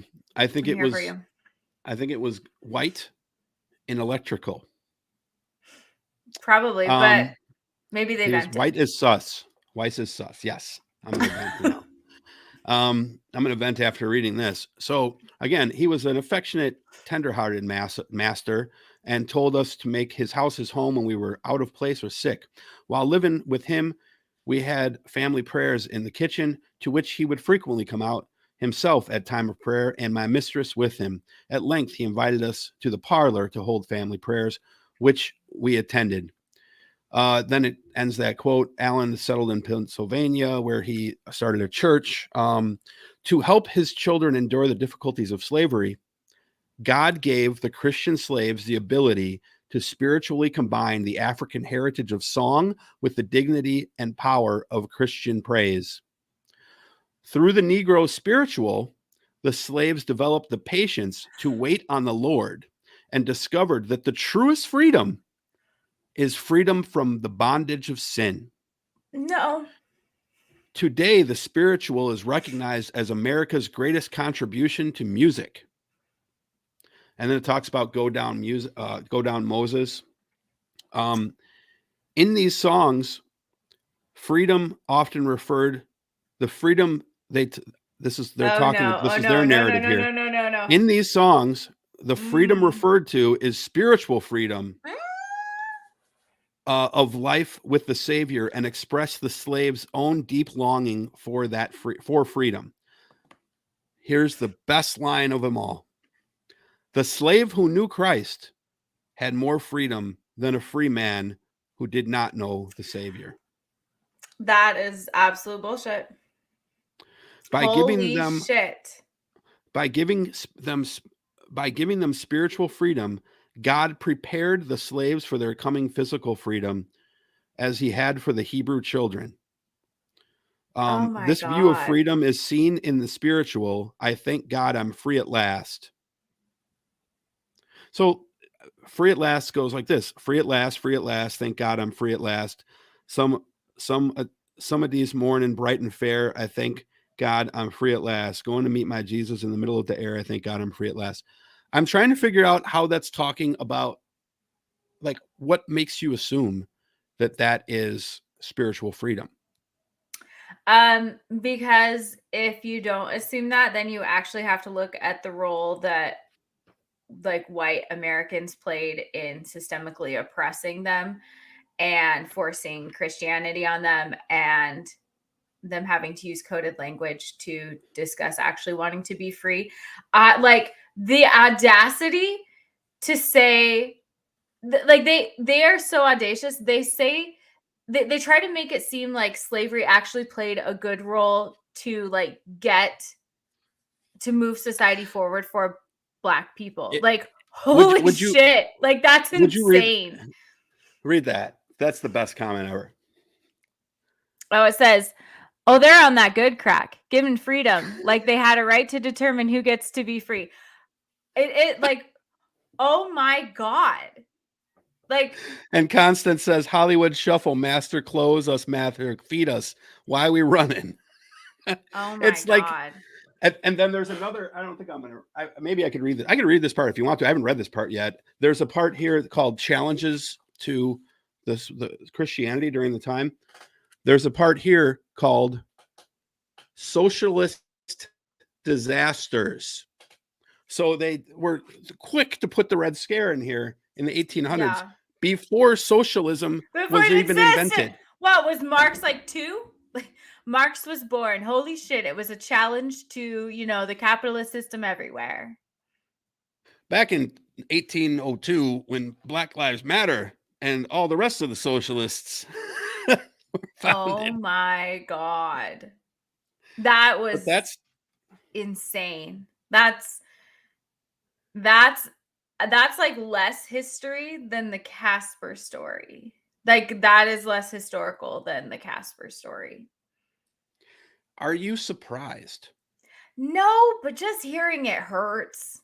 Like, I was because God, I grew up Mormon. My family was like, my parents said some crazy shit. I was surprised when I read it, not because I didn't know that it was there, but the blatancy. Like, I always remembered it be like, I always thought like, you know, it'll say it, but it'll be covert.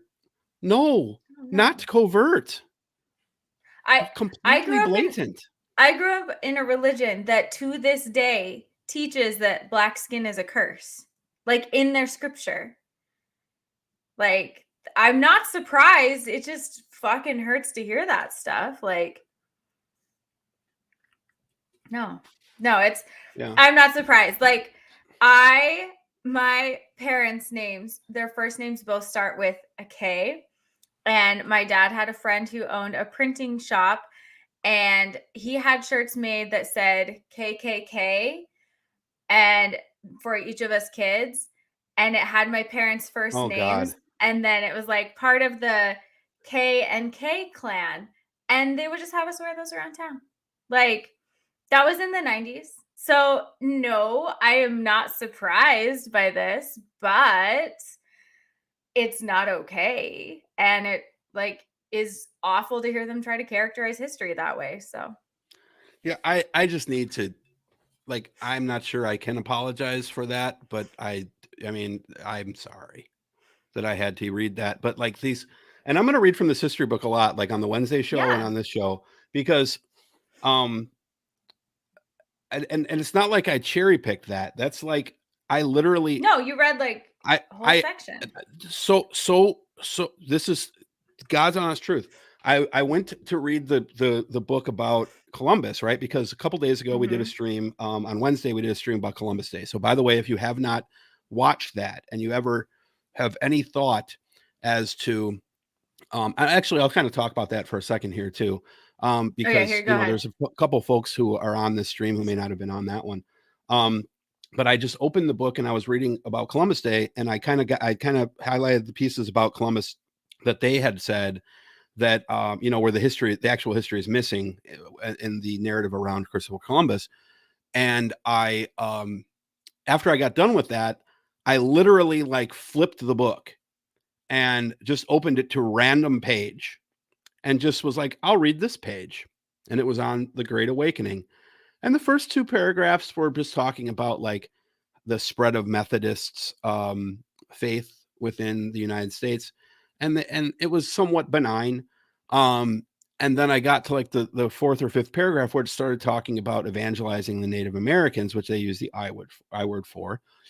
And I read like 7 paragraphs that I just read to you. So like out of the one page, maybe God led me to that page. You know, I don't know, because I literally flipped the book open and it came to that page. So maybe God led me to that page. MNGB, thanks for commenting again. The kicker of all this is we can't get past the human trafficking to learn about how North America was a penal colony for Europe. It absolutely was. And you know what? That's I'm glad that you said that, because part of the Columbus debacle is that a lot of the people who came on the Nina, the Pinta, and the Santa Maria were convicts. Like Columbus hired escaped and released former criminals, and said, "Hey, I need crew for my boat." So he got. I don't know if he bought them or how they got there. The history doesn't really say, but the Columbus narrative is ridiculous. And when I was studying it, and if I strongly encourage you guys to go back to that video. I haven't edited it yet, so it's still like 3 hours long. I'm going to edit it eventually, so it's only the Columbus part, and it'll be about an hour 20. But I want to say, if you start that video at about the 30-40 minute mark, you'll probably get right into where we start talking about Columbus. And you really need to listen to that, because we talk about it for about an hour and a half. And we go over a lot of the history. We go over the history of how Columbus, he obviously brought slaves. He sent 500 slaves back to Queen Isabella because he couldn't find gold. So he sent them her slaves instead. And to her credit, she returned them.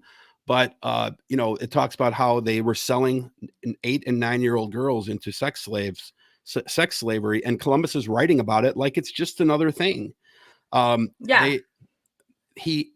He enslaved the Taino tribe, wiped them out. There was 250,000 of them when he landed. Within 60 years, there was a few hundred.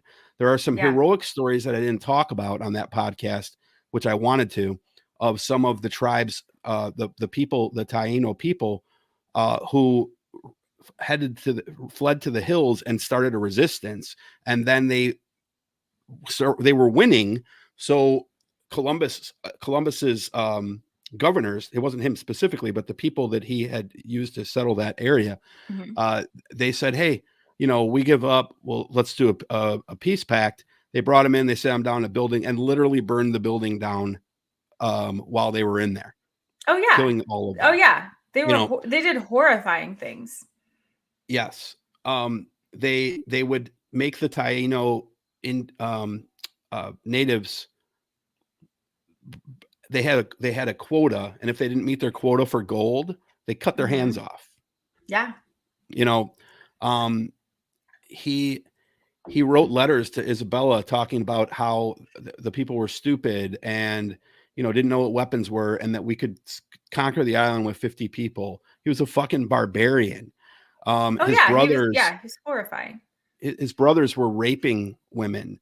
And then the natives fought back and slaughtered like 39 settlers, and Columbus said, "Oh, you slaughtered our 39 people, so now we're going to wipe you out." It's just disgusting stuff. And about the holiday specifically, one of the things that we talked about was how Columbus Day became a holiday in the first place. And racism was a big part of it, because Italian Americans were considered to have a very close proximity to blackness at the time. Yeah, and they were considered like all the way white. Right. Especially Sicilians. So they created this narrative of Columbus being the first immigrant, though he never stepped foot on the United States. They said, he's the first immigrant. We have a key piece in this story of America. And the Italian government was so angry that mobs had lynched Italian Americans that they were going to go to war with the U.S. So for that reason, the U.S. Made Columbus Day a national holiday, and Italian Americans used it literally to buy their whiteness. Yeah. I was going to say, it gave them proximity and legitimacy, and that's what they were looking for. Now, had they gotten that and then said, "Hey, you know what? We're going to pull up these other groups too," then great. But they didn't fucking do that. They said, "Oh, guess what? We're white now, so we're going to punch down." Exactly. Here, so just 1 second. Yeah. I've got a little person who needs me. No, that's always comes first. So fuck you to the Italians, right? Like, is an Italian alive today responsible for that? No, you didn't do it, but you should at least say, "Hey, you know what? My people did it, and fuck Columbus Day." You want to celebrate an Italian so bad?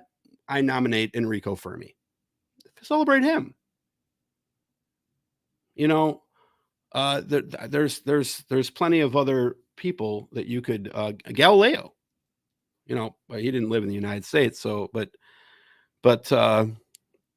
the Columbus Day story, and while she's gone, you know, there's if you want to read some interesting history or watch some interesting videos on the Taino, Taino tribe, there's a lot of them on YouTube, and some of the stories of these rebels who like encamped in the hills and fought for decades against the colonists are super amazing stories.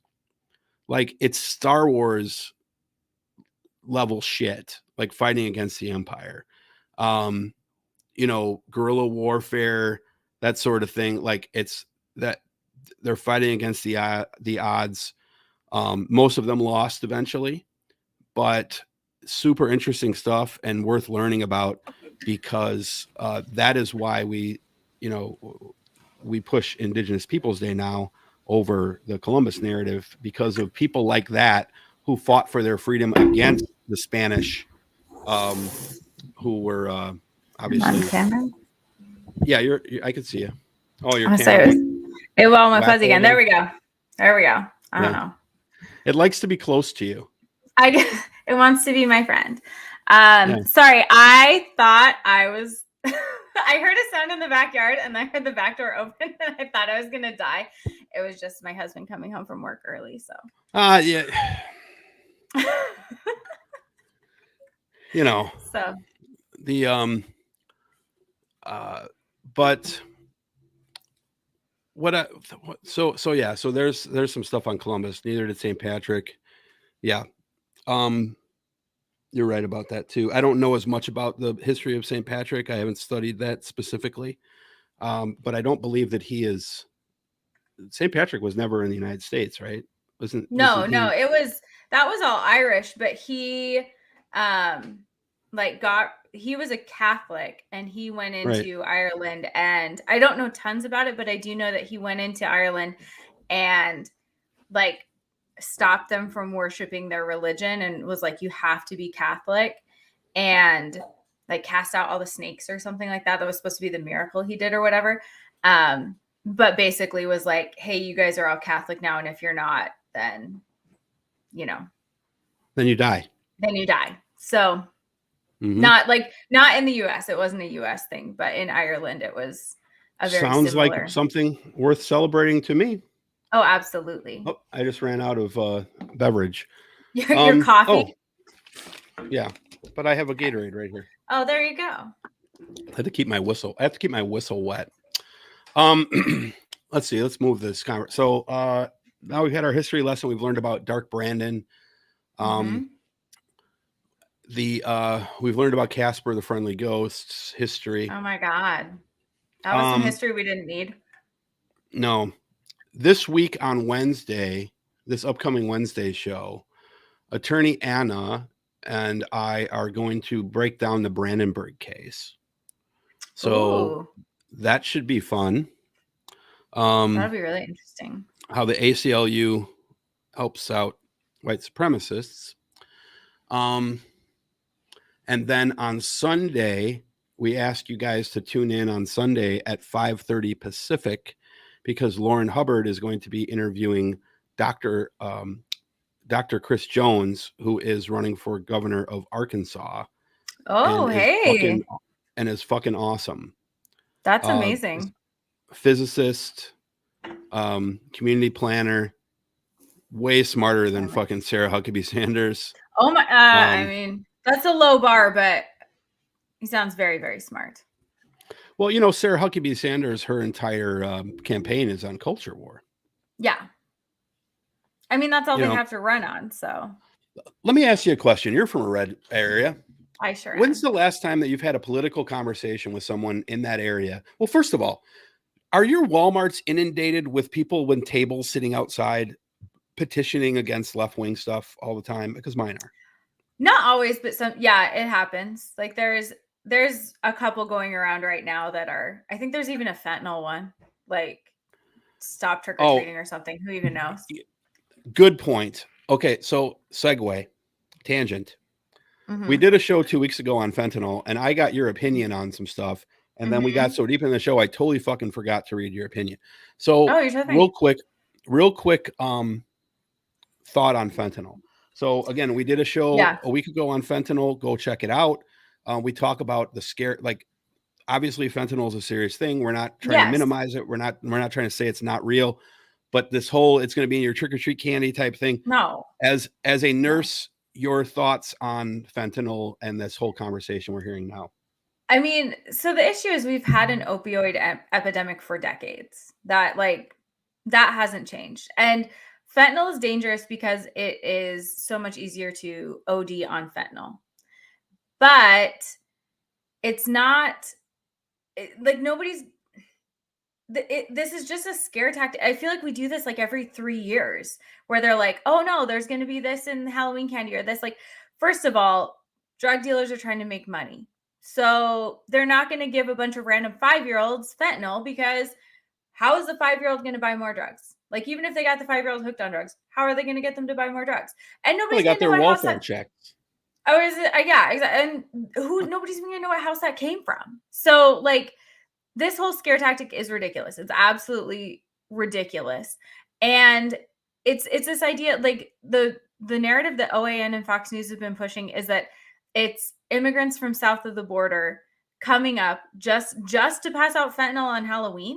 So like, immigrants are buying houses to just pass out fentanyl that looks like Smarties on Halloween to destroy the country. It's a really convoluted plan. It's not a great plan. It's not a successful plan. But for some reason, conservatives are pushing this narrative about fentanyl. And yes, we have an opioid problem. Yes, overdoses are a huge problem. Yes, addiction is a huge problem. And yes, you can OD more easily, but it's not being passed out to kids. This isn't a new problem. It's not like the ERs are suddenly inundated with fentanyl ODs. That's not what we're seeing. That's not what's happening.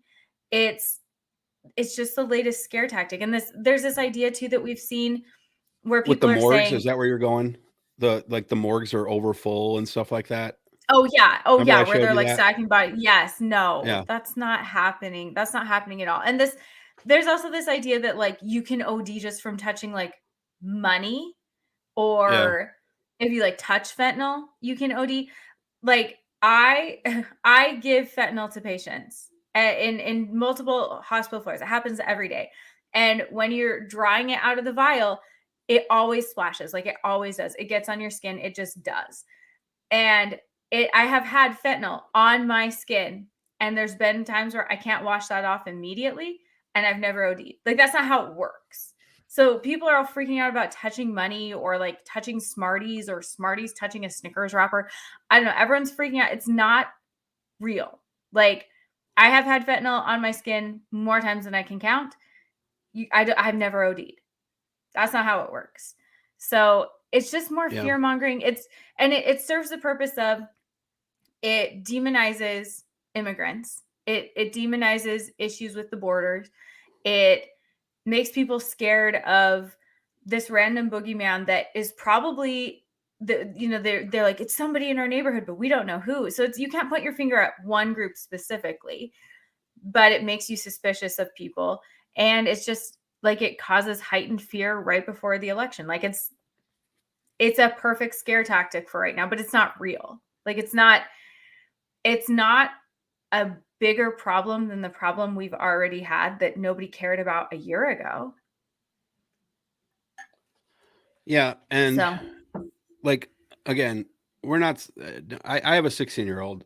I've had a chat with her about it. Right. Like, so like a 16-year-old is a different story. Like there's a bigger risk there of someone saying, of someone being in like a high school where they actually have drug dealers, but that's not what we're talking about here. What we're talking about is the idea that kids are going to go trick-or-treating and they're going to get nerds. And like, I'm not saying don't look at it. Like, of course you should inspect your kids' candy, not because it's going to be poisoned, but just because it takes almost no time to do it, and it's a good idea, and like you don't know, like somebody could have put a piece of taffy in there, and the taffy gets open, and it's got it, taffy's sticky, so it can get a bug stuck to it, like. So do you want to eat a bug? Of course not. So yeah, you should check out the fucking candy. You always gotta throw away the like 2 bags that some random houses do, where they just like put some goldfish crackers and like some M&Ms, and I'm like, why are you still doing that? I'm gonna throw it away. Yeah,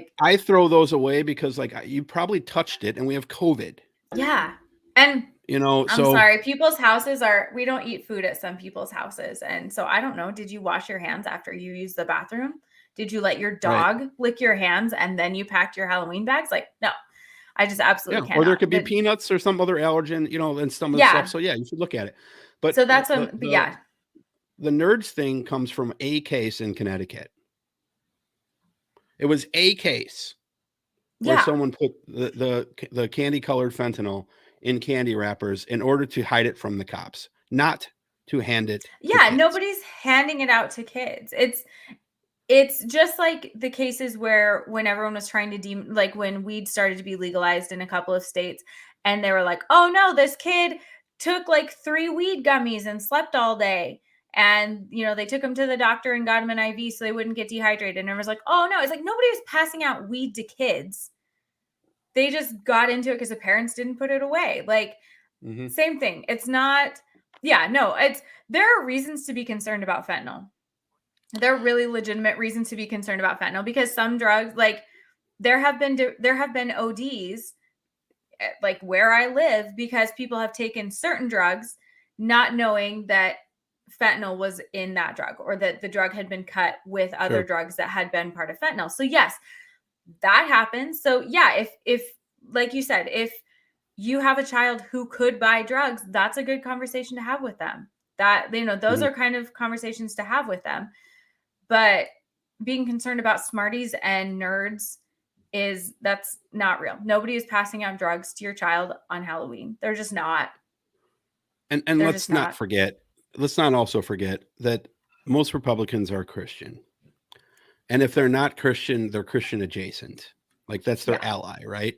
So the church has been trying to wipe out Halloween for a long fucking time. Like I grew up in the 80s. Lamar with me grew up in the 80s. We all remember the staples and razor blades and the apples and candy and stuff like that scare that went around. And it turns out that almost, like, I think there was one somewhere. There was one, but it was a dad who did it to his own kids to try to kill them. Well, that's what I was going to say is, other than like, I think that they said the history that I read on this a few years back was all but one case of a child being poisoned by Halloween candy was poisoned by his own family. Yeah.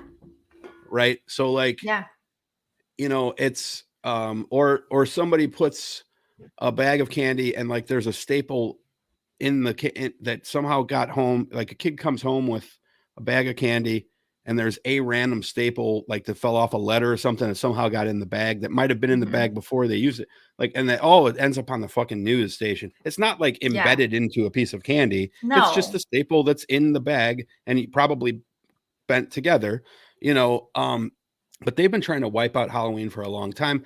They're using this to keep you from going out trick-or-treating and to go to their events so that they can get you to come to their church, hear their doctrine, and give them money. Yes. Period. I say there's trunk or treat that'll be safe and fentanyl free. Until I bring fentanyl to there. I'm going to bring fentanyl to it. Yeah. Oh my I'm going to bring fentanyl to trunk or treat. Actually, we're doing trunk or treat this year, and there is no danger of me bringing fentanyl to it. But we're actually going to do a car at the school trunk or treat, but not in lieu of trick or treat. It's on a different day. But we are doing trunk or treat. And of course, my kids love dinosaurs. So our car is going to be decorated as a T-Rex. So that will be cool. But we're not doing that in lieu of trick or treat. My kids, I'm going to let them go trick or treating. It's fun. I had fun doing it. Yeah. We'll inspect the candy when they get home. And my way of inspecting the candy is eating it and then letting them know whether or not it was good. I take the parent tax. I know I'm like, I don't think you need that many Snickers, but I do. Right. There's actually, and this is super off topic, but there's a neighborhood here that it's like trick-or-treating in the movies. It's the best. I love going.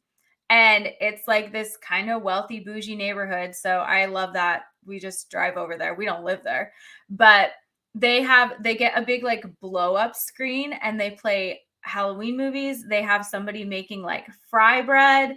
They have a cotton candy machine. They have hot cocoa, apple cider, and then just like full size candy bars. And it's just kids like, we'll just grab our snacks and just sit there. And the kids just run up and down the block with their friends for an hour grabbing candy. And it is absolutely the best. So that better not be like canceled because of fentanyl. I'll be pissed.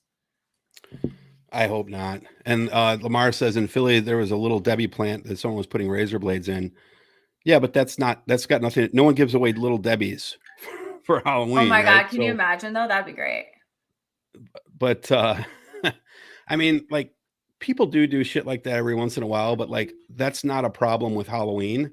That's a problem with people having mental health issues. And like, we've talked on this show many times about mental health. We've talked about gun violence. We've talked about fentanyl. We talk about all this stuff, and all of this stuff boils down to the fact that we don't have a good healthcare system in this country. If we can't fix our healthcare system and have a single payer healthcare system, how on earth are we going to tackle the mental health issue?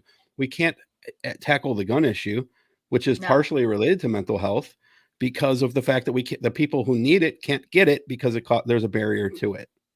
Yeah. Well, and I think that there's actual things I am concerned about for my children. Like there are legitimate things to be concerned about for my children in this country, in this state. Fentanyl is not one of them right now. Like fentanyl being passed out at Halloween, not a concern, like really low on the list. And so that's the thing where I'm like, there are actual problems to be concerned about. This is not one. It's like when there was that scare. I don't know if this was just a thing in Idaho or everywhere, when there was a scare where it was like this couple that sounded like Eastern European was telling me how cute my baby was and then tried to take them out of the cart at Target and kidnap them. And if I hadn't been watching, and there was this whole for like 6 months, everyone was like, don't even look away when your kid's in the cart. Like all these vague stories. And everyone's like, I'm so worried about it. It's like, there's actual, like nobody's trying to take your kid at Target. Are you kidding me? Like, it just feels like an extension, like a non-fear, like it's something for random people in the suburbs to be scared of that's not real. Yeah. And I mean, look, I'm going to put an asterisk on that. It's not a good idea to leave your kids in the car, but my mom went. Oh, it was in a cart, like in a shopping cart. Oh, not in the car. Not in the car. No, God, no, not in the car. But in a shop, like in the shopping cart. Like, I got you. Put your groceries. If they're going to run off with the cart. Yeah. Right. Like, so those things do happen. And sometimes they happen, for different reasons. Like kids do get kidnapped, but you have to be able to read the narrative, right? And the narrative is always there's a cabal, there's a dark entity run by socialists, and usually Nancy Pelosi or Hillary Clinton is at the center of it, or Obama, and they know about this conspiracy and they're profiting off of it, type of thing. And it's and then Republicans are really, really good with messaging to their people, because the Bible is a book about fear. Yeah. Right. Fear hell, accept God. And if you want to be a Christian, if religion is something that gives you peace in your life and it makes you feel good about yourself, by all means, go ahead and adhere to that. But recognize the fear mongering. It's not just fentanyl. It's not just LGBT. It's not just CRT. They take all these things and they wrap them all up together, and then they blame us for them. When we have it's like, these are American issues, not socialism issues. No, because we're not socialists, right? Yeah. Well, not in this country. But yeah, but like we're not we're not so. This is not a socialist country, is what I'm saying. No, like, and there's not like a strong. There's not some strong socialist cohort in this country with any kind of power who's able to do anything. Constance, if they really are passing out little Debbies in Philly for trick or treating, I want to go trick or treating there. Yeah, I think that's a good idea. I would have loved to have gotten some little Debbies, but I've never seen that. I was gonna say, I know chips maybe. I love the person who puts like the kale chips. Like, fuck you. Get those kale chips. I was like, you love that person? Yeah. I'm always like, what's wrong with you? I think love I'm gonna go in by the other. Yeah, love as in hate. Okay, love as in hate. Yeah. I kind of want to go by Little Debbie for our trick or treating this year. Like, we'll be that cool house. Yeah, I mean, and you can tell because Little Debbies are individually wrapped. It's not like you're going to throw it in there with no wrapper. Can you imagine if someone comes out with a bowl of like Nutter Butters and Swiss cake rolls, like, and the honey buns? God damn. Yeah, that'd be expensive though. What is Tasty Cakes, Constance? Oh, those are the white ones. I don't know. Those are the white ones, right, Lamar? The white ones with the brown stripes. Isn't that the Tasty Cake? I think that's the Tasty Cake, the white one. I have the white no one idea what that is. Yeah, I think so. He'll correct me if I'm incorrect. Believe me, Lamar will have no. Lamar is actually Constance's actual real name is Lamar. Kendrick Lamar is but and Little Debbie is Little Debbie even around still? I thought they were gone. Little Debbie still around? Pretty sure they're around. Which one is gone now? East Coast Cakes. Oh, Dolly Madison. Yeah. That Dolly was a Madison's person. Gone. Those were cakes or just a person? Dolly Madison? No, Dolly Madison was a brand of snack cake. I guess I'm not up on my snack. Yeah, cake. they're gone now. They were bought by Hostess because it's coming back to me. Oh, okay. That's where the Zinger came from.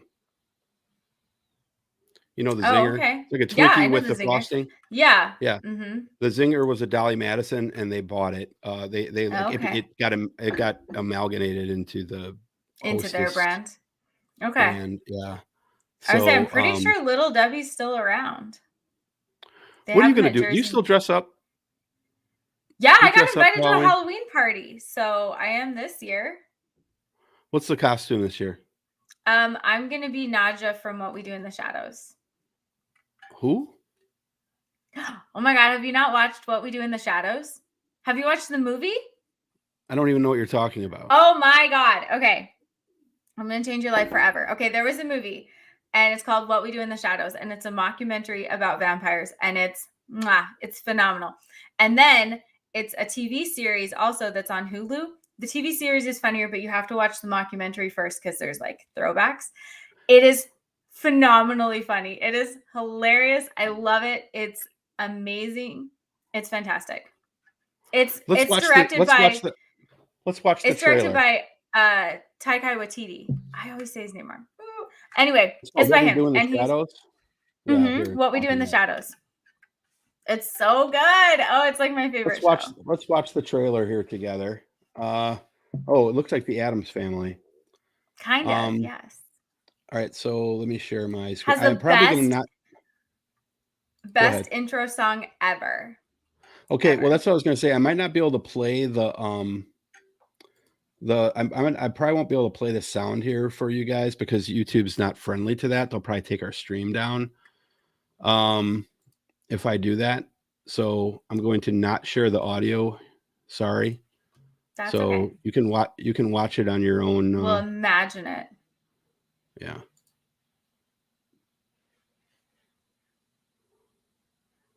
I can hear it, but you can't.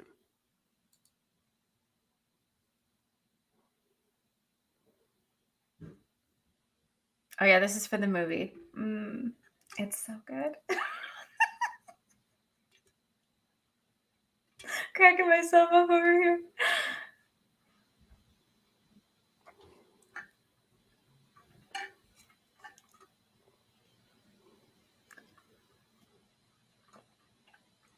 Oh, it's so good. That's the new vampire.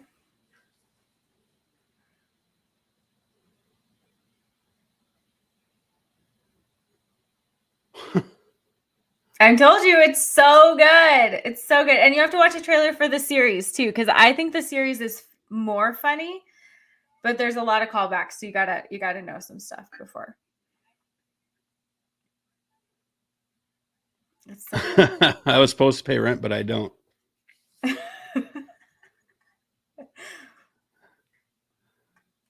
Please invite us into the bar. Yeah, because I can't go anywhere unless you invite us. We're werewolves, not swearwolves. Okay, you know what? I'm in. It's so good. It's so good. Anyway, so I've never heard of that before. I can't believe that. It's so good. I'm in.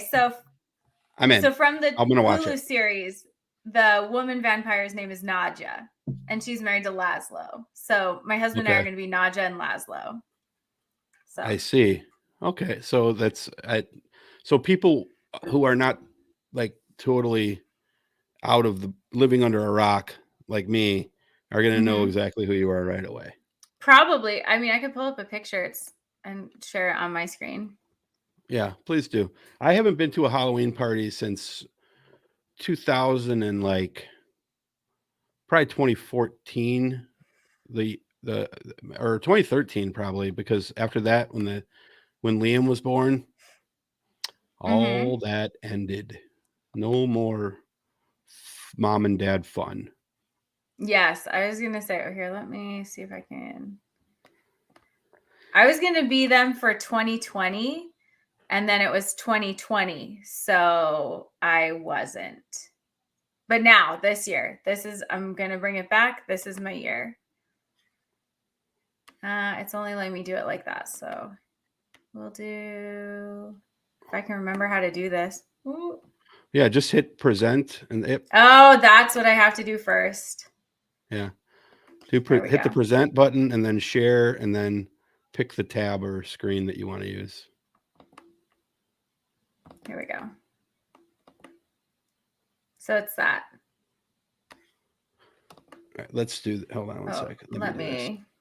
There we go. There we go. All right. So that's Nadja. That's Laszlo. Is Laszlo the one in the cloak with the red? No, he's the one over here with the black outfit. I see. And that's okay. Nandor.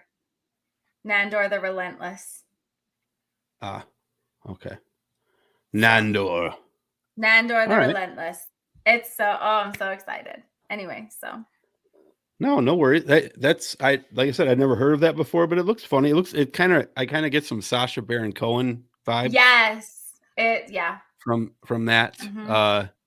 Like some Borat vibes, which I hated the first Borat movie, but I loved the second one. So now I'm in for Borat type shit. But I was gonna say it's very similar. Yeah, I have been so busy the last few weeks. I've been out of touch on the news. Like they were telling me about the Herschel Walker stuff and the Kanye West stuff yesterday, and I was like, dude, I was disconnected for like a week, and apparently I missed some crazy shit because Herschel Walker is like, it's hilarious what's happening to him right now. Oh my God. Warnock is going to beat his ass now. If he doesn't, I hope that's an indictment. I don't know. Republicans hate, if it was a woman who had gotten an abortion or gotten 2 abortions or even paid for her friend to have 2 abortions, that'd be it. Game over. But because it's a man, I don't know. I think that with Herschel Walker, he'll get a pass, and I'm going to tell you why. Because he was a professional athlete, and they're just going to assume that, all professional athletes like to sleep around and sow their seed, and now he's reformed. Yeah. Well, I would say somebody, I can't remember who it was, some congressman was like, it's just because he got a concussion. So that's why he paid for them. And somebody's like, whoa. So your excuse is he's brain damaged and that's why he paid for abortions, but he'd be a great senator? But they're not going to take it. Because the brain damage went away magically. But they're not going to take it to the logical conclusion, because then whoever is listening can just stop thinking and be like, you're right. He got a concussion and paid for an abortion accidentally. Probably. He was probably tricked by a woman. Look, that's the advantage that the right wing has over the left. They Not have thinking? this, yeah, well, that's part of it. They have this built-in advantage with their base. And the built-in advantage is two pieces. Because you don't have to, again, because of the Christian adjacency, you don't have to prove anything. Yeah. Because like I can't prove or disprove God. So, you know, it's the faith thing, right? But like they also have this concept of, you know, the one place where I will say that I kind of envy the right wing is that they have that built-in element of forgiveness, where it is very tough to get forgiven on the left for anything. Yeah. Like I know people who will not watch our show because I said something that they thought was wrong. Like out of 700 hours of video, they didn't like 7 seconds. So you know, replace Dutch type of thing, you know, and like the left will do that. And like, I'm not saying that the person isn't have the right to criticize me. I do a podcast. So guess what? I'm open to criticism. I choose to do this. And if you choose to agree with me, then I've opened myself up to your criticism. But like I can even say like, you know, oh, I don't like, up until about 2 years ago, I wasn't convinced on, actually, it wasn't even 2 years ago. It was probably about a year and a half ago. Up until about a year and a half ago, I was not quite convinced on the economics of raising the minimum wage, because I was a proponent of raising the minimum wage for companies that make over a certain dollar amount, but not raising it for like your local plumber, right? And like people destroyed me for that, right? So now that I've talked to some economists and researched it a little bit more, I see that there's a better argument there than what I thought was there a year and a half ago. But you have to like study something before you can change your mind on it, right? And so like I don't just change my mind and say, oh, well, Democrats agree with this, so I'm going to automatically agree with that too. Yeah. You know, you and I probably have some differences, you know, on some things. I don't know what they might be, but you know, like I'm sure we'll find them. Against guns, you know, so, you know, I own 3 guns. Like I don't hate people for owning guns, but I think that you don't need 736 rounds of ammunition in your belt. Yeah. You know, no, I'm from Idaho. I also own guns. Yeah. I think everybody, you know, it's like, we'll find, we got to find a place where we disagree at some point. We'll find something, I'm sure of it. Yeah. I mean, but like we might, here's one we might disagree on. Like, I think that in cases, and this is because of my anecdotally, I had a girl who was pregnant and had an abortion, and I was upset because she didn't tell me about it. Right. And like, I was like, well, you should have told me. So that made me sad. Right. And I'm not going to apologize for being sad. Right. Like that's my feeling. And nobody gets to tell me how I feel about something. But on the other end of the spectrum, I made a comment once and I still kind of think of this. I'm like, you know, I would think that human decency, you know, a woman should tell a guy, hey, you know what, this is what's happened. This is my, assuming you're talking to the guy and he's not beating you or something like that. Like if it's your boyfriend or a guy that is like you're close to, or your husband, is different than like it's some dude you met at a bar and then you ran into him the next time 4 years again later. That's a completely different situation. If you're dating someone, you should tell them. That's my opinion, because I think it's the right thing to do as a human. There are women who will tell me I'm a monster for feeling that way. You know what I mean? So, and I don't know how you feel about it, but like, that's how I feel. Right. So, I don't know. Am I a monster?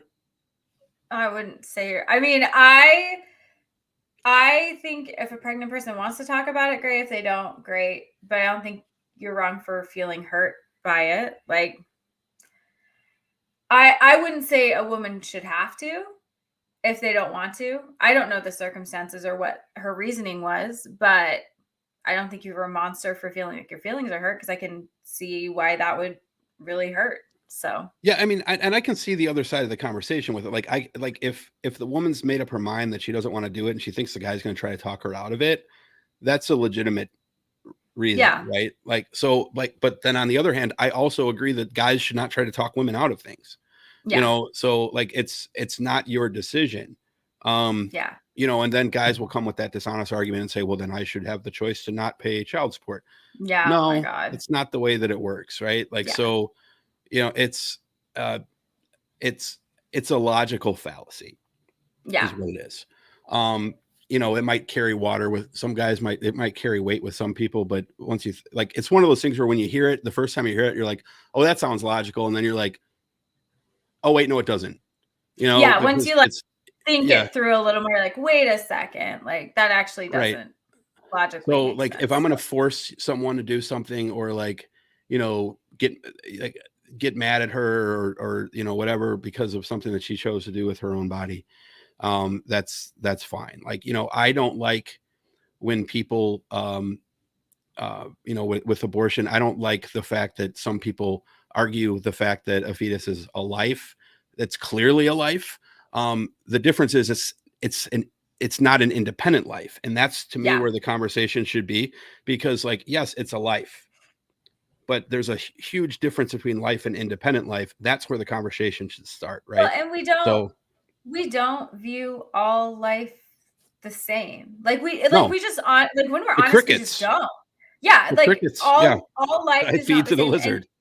Even all stages of development of humans, we don't view it the same. Like I love the argument. If I had, you know, a test tube with 1,000 blastocysts in it, eventually they could be a human. For the uninitiated, you need to define that term for the uninitiated. Oh, okay. So blastocyst is like before implant, like there's been fertilization, but it has not implanted into the uterus. So it's just kind of a floaty little ball of like less than 100 cells.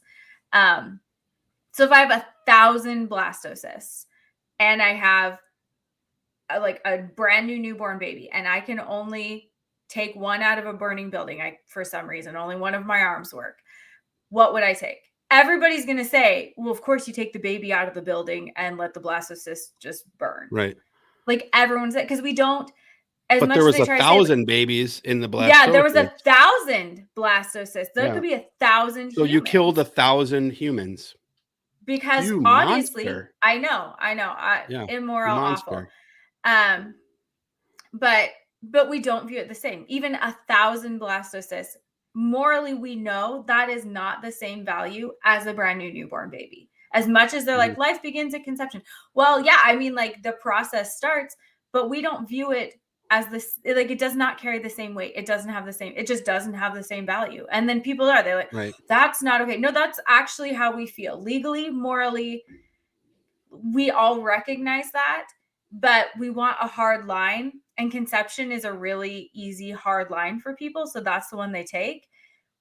But it's not like intrinsically, that's not how we feel. That's not how we don't feel the same about a brand new fertilized egg as we do about a newborn baby. We just don't. And, you know, and like,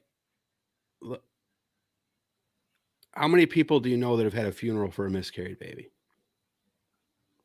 I've never seen one. That's not to say people don't. I mean, but like after a certain gestation, I've seen it, but before it, I haven't. Yeah, I mean, I know like people, before like 12 or 13 weeks, I've never seen it. And like my aunt had a miscarriage of a would-be cousin of mine that would be around my age.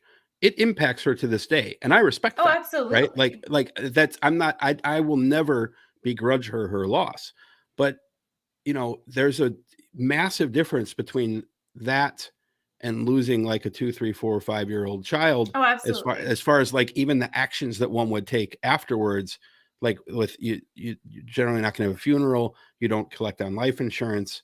You know, you don't, so there's a lot of variables there that just are not the same. My dad is very pro-life, and I was home for my 30-year anniversary, or my 30-year reunion, a couple weeks back. And I think we didn't do the show that week because I was in Chicago, and my 30-year reunion, by the way, was a fucking blast. But Lamar, yours is next year, fucker. But like I'm riding with my dad, right? And he's talking about, we were just, you know, and I like to throw stuff at him once in a while just to see what he says. Mm-hmm. So I was just talking, like, I was talking about carpool lanes, right? Because we have carpool lanes in California. They have them in some other states. And I was like, oh man, there's this crazy case there, like where, you know, there's a few pregnant women who purposely got tickets. I totally made this up. I was like, there's a few pregnant women there who it's kind of made up because the purposely part is made up. But I was like, man, there's a few pregnant women there who purposely got tickets driving in the carpool lane in front of cops. And when the cop pulled them over, they said that, you know, I have a baby inside of me, so I'm okay to be in the carpool lane. This is a life according to the Supreme Court. And my dad was like, well, I don't know, that's my dad, super pro-life. Well, I don't think she's going to get away with that. Really? Why do you think that? Yeah. Well, I just don't think the legality of it. No, well, because you know in your heart of hearts that that's not a person. Exactly. Right? The same thing. Like, then they should get a life insurance policy. Then if that family's on welfare, they got a whole extra ass kid on welfare. They should have, like, that's a family of 4 now instead of a family of 3. Like, Mikey, you can join us if you're feeling froggy. Just jump in. We're always here to say hi to Mikey Famine. We're always here to say hi to Mikey Famine with the Golden Girls, man. Come on. You were not invited. Whoa. No, Lamar's not fucking invited. No, you know what? Lamar will be invited on this. Lamar is. Sorry if I stirred up some shit. No, Lamar. I love Lamar, and I'm going to tell you why. Because out of every single person that I know in my personal life, he's the only one who listens to this show. Nobody else out of all of my friends, not one person from my personal life listens to this show. My brother's tuned into a couple of episodes. My brother-in-law's tuned into a couple of episodes. A couple of my friends have tuned into a couple of episodes. But as far as like being a watcher and a subscriber of this show, like Lamar, Constance is here constantly. And for years now, and he's the only one who is here, and I appreciate that. I wish you would try to talk other people into watching the show. Hey, I post about this, but I tweet about it. I wasn't talking to you. I was talking to fucking Lamar. Oh, I was like, I am pulling my weight. Yes, but I was telling, go beat up Tommy and Dante and all those guys and tell them, hey, you know what? What the fuck? We're doing some shit over here. Like, I'll have friends that'll be like, let me come on your podcast. I'll be like, I'll tell you what, you can come on the podcast after you subscribe and donate for 6 months. Then you can come on. You know, but then we take time to tune into one fucking episode. Yeah. So, you know, like I don't expect my personal family. You probably will have this problem too. Like my immediate family, not many people are going to watch the show because they're Republicans. They don't want to hear what I'm saying. Yeah, I was going to say, they don't even watch my TikToks. They don't want to know what I'm doing. So yeah, like, you know, the wife will, and she's a Republican, but the wife will she at least takes the time to log in to her YouTube, hit like on the video, and then log it off completely. So like, she's no interest in listening, but she's like, well, I know he's trying to grow a business, so I'll hit like. There you go. I get one like. That's support right there. Yeah, I get 1 like per video from her. I think every video has at least 1 like, and it's always from her. Yeah, it might be like a week later, but she'll be like. Okay, I'm like, did you ever listen? Nope, not listening. Doesn't care to listen. No desire to hear about anything that I'm talking about. But thank you, Lamar. I'm just giving you a hard time. But yeah, like it's amazing, like how, you know, this channel is going to grow, but it is hard. Like, you know, we had Ravana on. We had Ravana on from the Young Turks last week or Wednesday. She was on the show, and like, so, you know, we had a couple people extra in the chat there, but like it's.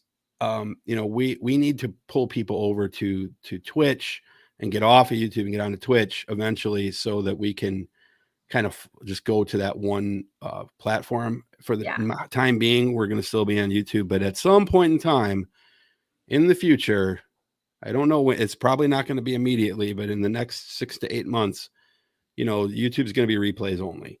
So, because once we start getting 200-300 people into the Twitch stream, or even like 60-70 people into the Twitch stream, Twitch is going to pay attention to us. Right now, they don't pay attention to us. And they're going to pay attention to us. And then they're going to say, oh, look, they're on YouTube also. And then they're going to take us off of Twitch. So once we get that notoriety, then we'll probably have to pop off of YouTube live. It'll always be there. Yeah, we can always do the replays. Yeah. But like, give your TikToks a shout out. Like, tell people what you do. And for those who don't know, what you do on the TikTok. So on TikTok, I'm Socialistly Awkward, and my content is politically based. A lot of it's Idaho, but I try to make it nationally appealing. What's going on? Just calling out all of the nonsense that's been going on. There's always something to talk about. Sometimes I wake up and I'm like, will I have something to talk about? Absolutely. Idaho or our country will always deliver. So there's always some shenanigans. Oh my gosh. Always. Absolutely always. And if you come on, I'm Socialistly Awkward on Twitter. I got in a fantastic little fight with some Christian nationalists yesterday. That was fantastic. Oh, can we read it? Can we look at it before we go? Can we do that? I can show you the last thing I posted, because then he deleted his whole ass account because I just absolutely murdered him. So he deleted his account? He deleted his account. Well, because his uncle is running for Senate in Idaho, and he said some pretty off the wall shit. So his uncle was probably like, take it down. So oh man, that sucks. But on mine, I have it posted. The last thing, his last little unhinged, like, you evil temptress woman, like, you need to repent. Yeah, at some point, I'm just, I need to like repent, and I'm ego driven. Also, I'm friends with the president of China, apparently, because I make TikToks. So yeah, in that his makes mind, I mean, you're in his brood. Loose associations. You temptress. I know. This has been Dig Out America, Jason Dutch and the Temptress, who is apparently a DC supervillain. Yeah, absolutely. Supervillainess. Yes. Coming after the Christian nationalists. Yes, destroying Christians left and right. Temptress. So till they delete. Exactly. I know. That's what I gotta be for Halloween. Till I get them to delete their Twitter accounts. But that's the funny thing. Like, that would be a totally believable supervillain to them, because like they would totally go for like this woman who with her wiles tempts the man into doing these bad things, because that's literally how they, like, even that's Islam, they do that, right? Like they're like, oh, a woman can't show their legs, because if they do, I can't control my sexual urges to rape her.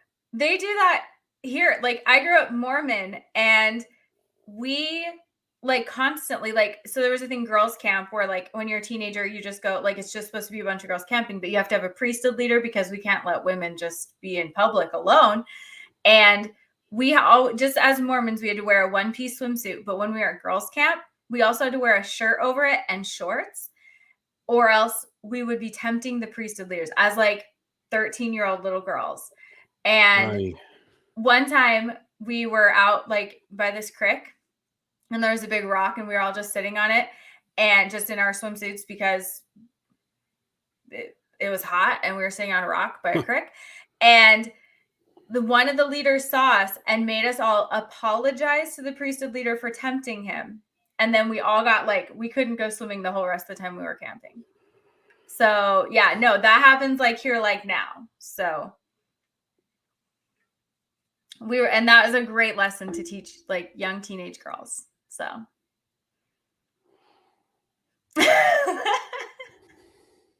So yeah, no, look, I lived that shit.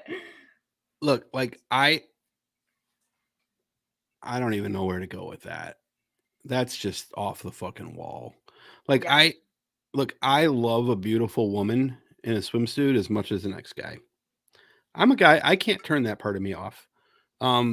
But like just the idea that, and this, I had this conversation with my parents about someone I know. I'm not going to say who, but someone very close to me, about where they work. And you can imagine where they work. Yeah.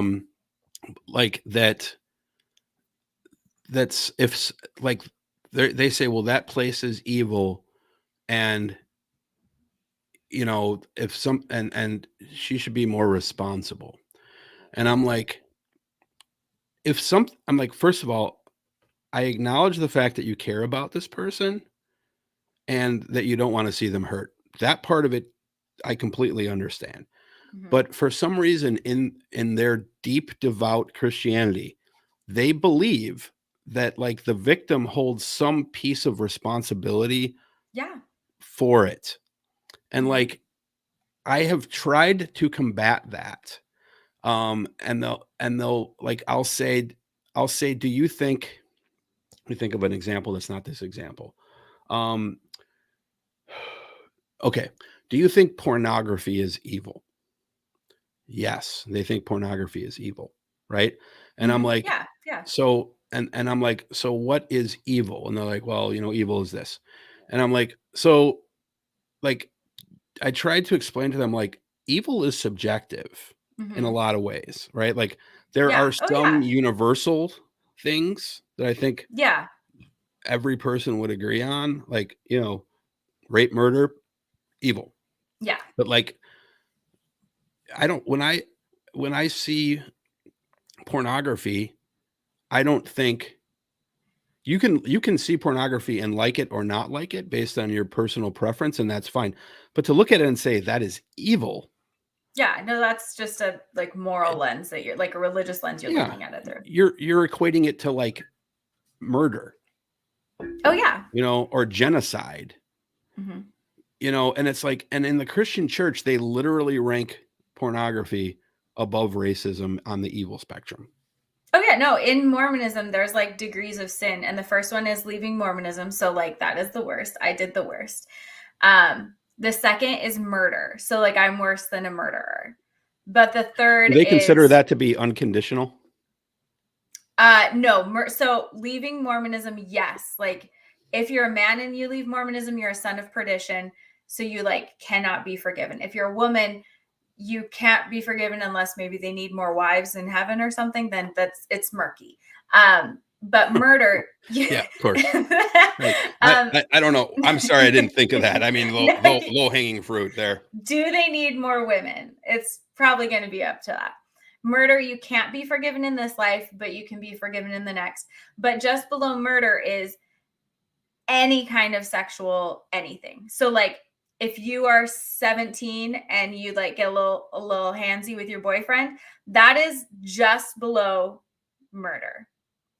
But there's no differentiation between like abuse of like a child or like messing around with your boyfriend. They all kind of are the same thing, the same level of a problem, but definitely far worse than like a couple of teenagers messing around is way worse than racism in Mormonism. Like way worse. So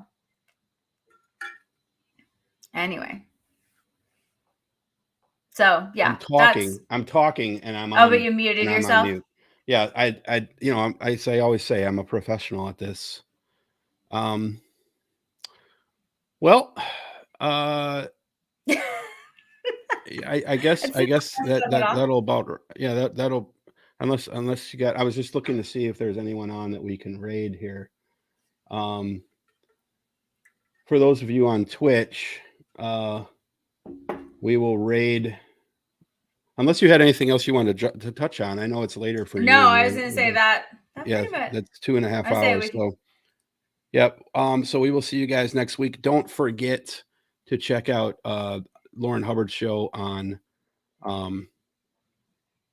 sorry, I'm pulling up Twitch on the browser so that I can rate us here. Don't forget to tune into Lauren Hubbard's show over on this channel, this bat channel. Well, not this bat time, at 5:30 Pacific please do check out Lauren's show. He's going to have on again Dr. Chris Jones, and it'll be on YouTube and it'll be on here on Twitch as well. So awesome. Check that out. And then on Wednesday, Leftist Late Night, we're going to talk about the Brandenburg case. So I will not be on that show, but I will do the dig and pre-record it and send it to Mikey and them. Lindsay, if you're free Wednesday night and you want to jump into that show, by all means, you are certainly invited to do so. Awesome. Yeah, I might check that out. But I'll send you I'll check with you the day before. If you're free, then you can kind of sub for me. They'd love to have you on there. And then, I had a great time last time. And then all the women, I believe, have I asked you? I think you have. All the women have agreed to do a ladies' night. We don't know when, because I haven't talked. I have to put the three of them together. They can make up their own minds. They're big girls. They don't need me to tell them when to do it. When we're gonna do it. They're going to do a ladies' night stream. Once in a blue moon here. So that would be fun. No boys allowed, except in the chat, ladies. Of course. Yeah. So, with that said, Lindsay, you get the parting shot. You get to sign us off. All right. Well, on Twitch, hang around for a sec. We'll raid Mikey's. Mikey's playing video games. We'll raid him. Oh, awesome. I would say this week's been awesome because we've had some Dark Brandon action, and that's the best. Hopefully we get some more of that coming into the election. And yeah, thanks everyone for stopping by, and we'll see you guys next week. Hey, Bill, we're going over to Mikey's channel. So we will, unless I see someone more desirable than Mikey, but I don't at this point in time. There's Echoplex. Mikey, we'll go over to Mikey. Well, if there's a show on, so and if anyone's wondering, if there's a show on that if there's a show on that I think would be beneficial for us to rate it, because then they'd be like, oh, we got rated by Dig on America. Who are they? Let's check them out. And then they're like, hey, you know what? Yeah, maybe they'll rate us one day. That's how that works. But right now I don't see anyone on worth doing that too. So let's go over to Mikey's channel. Lindsay, love you, sister. We will see you next week. Yeah, we'll see you next week. All right, guys. 10 seconds and we'll raid. Those of you on Twitch, just hold on for about 3 seconds. Those on YouTube, you can go.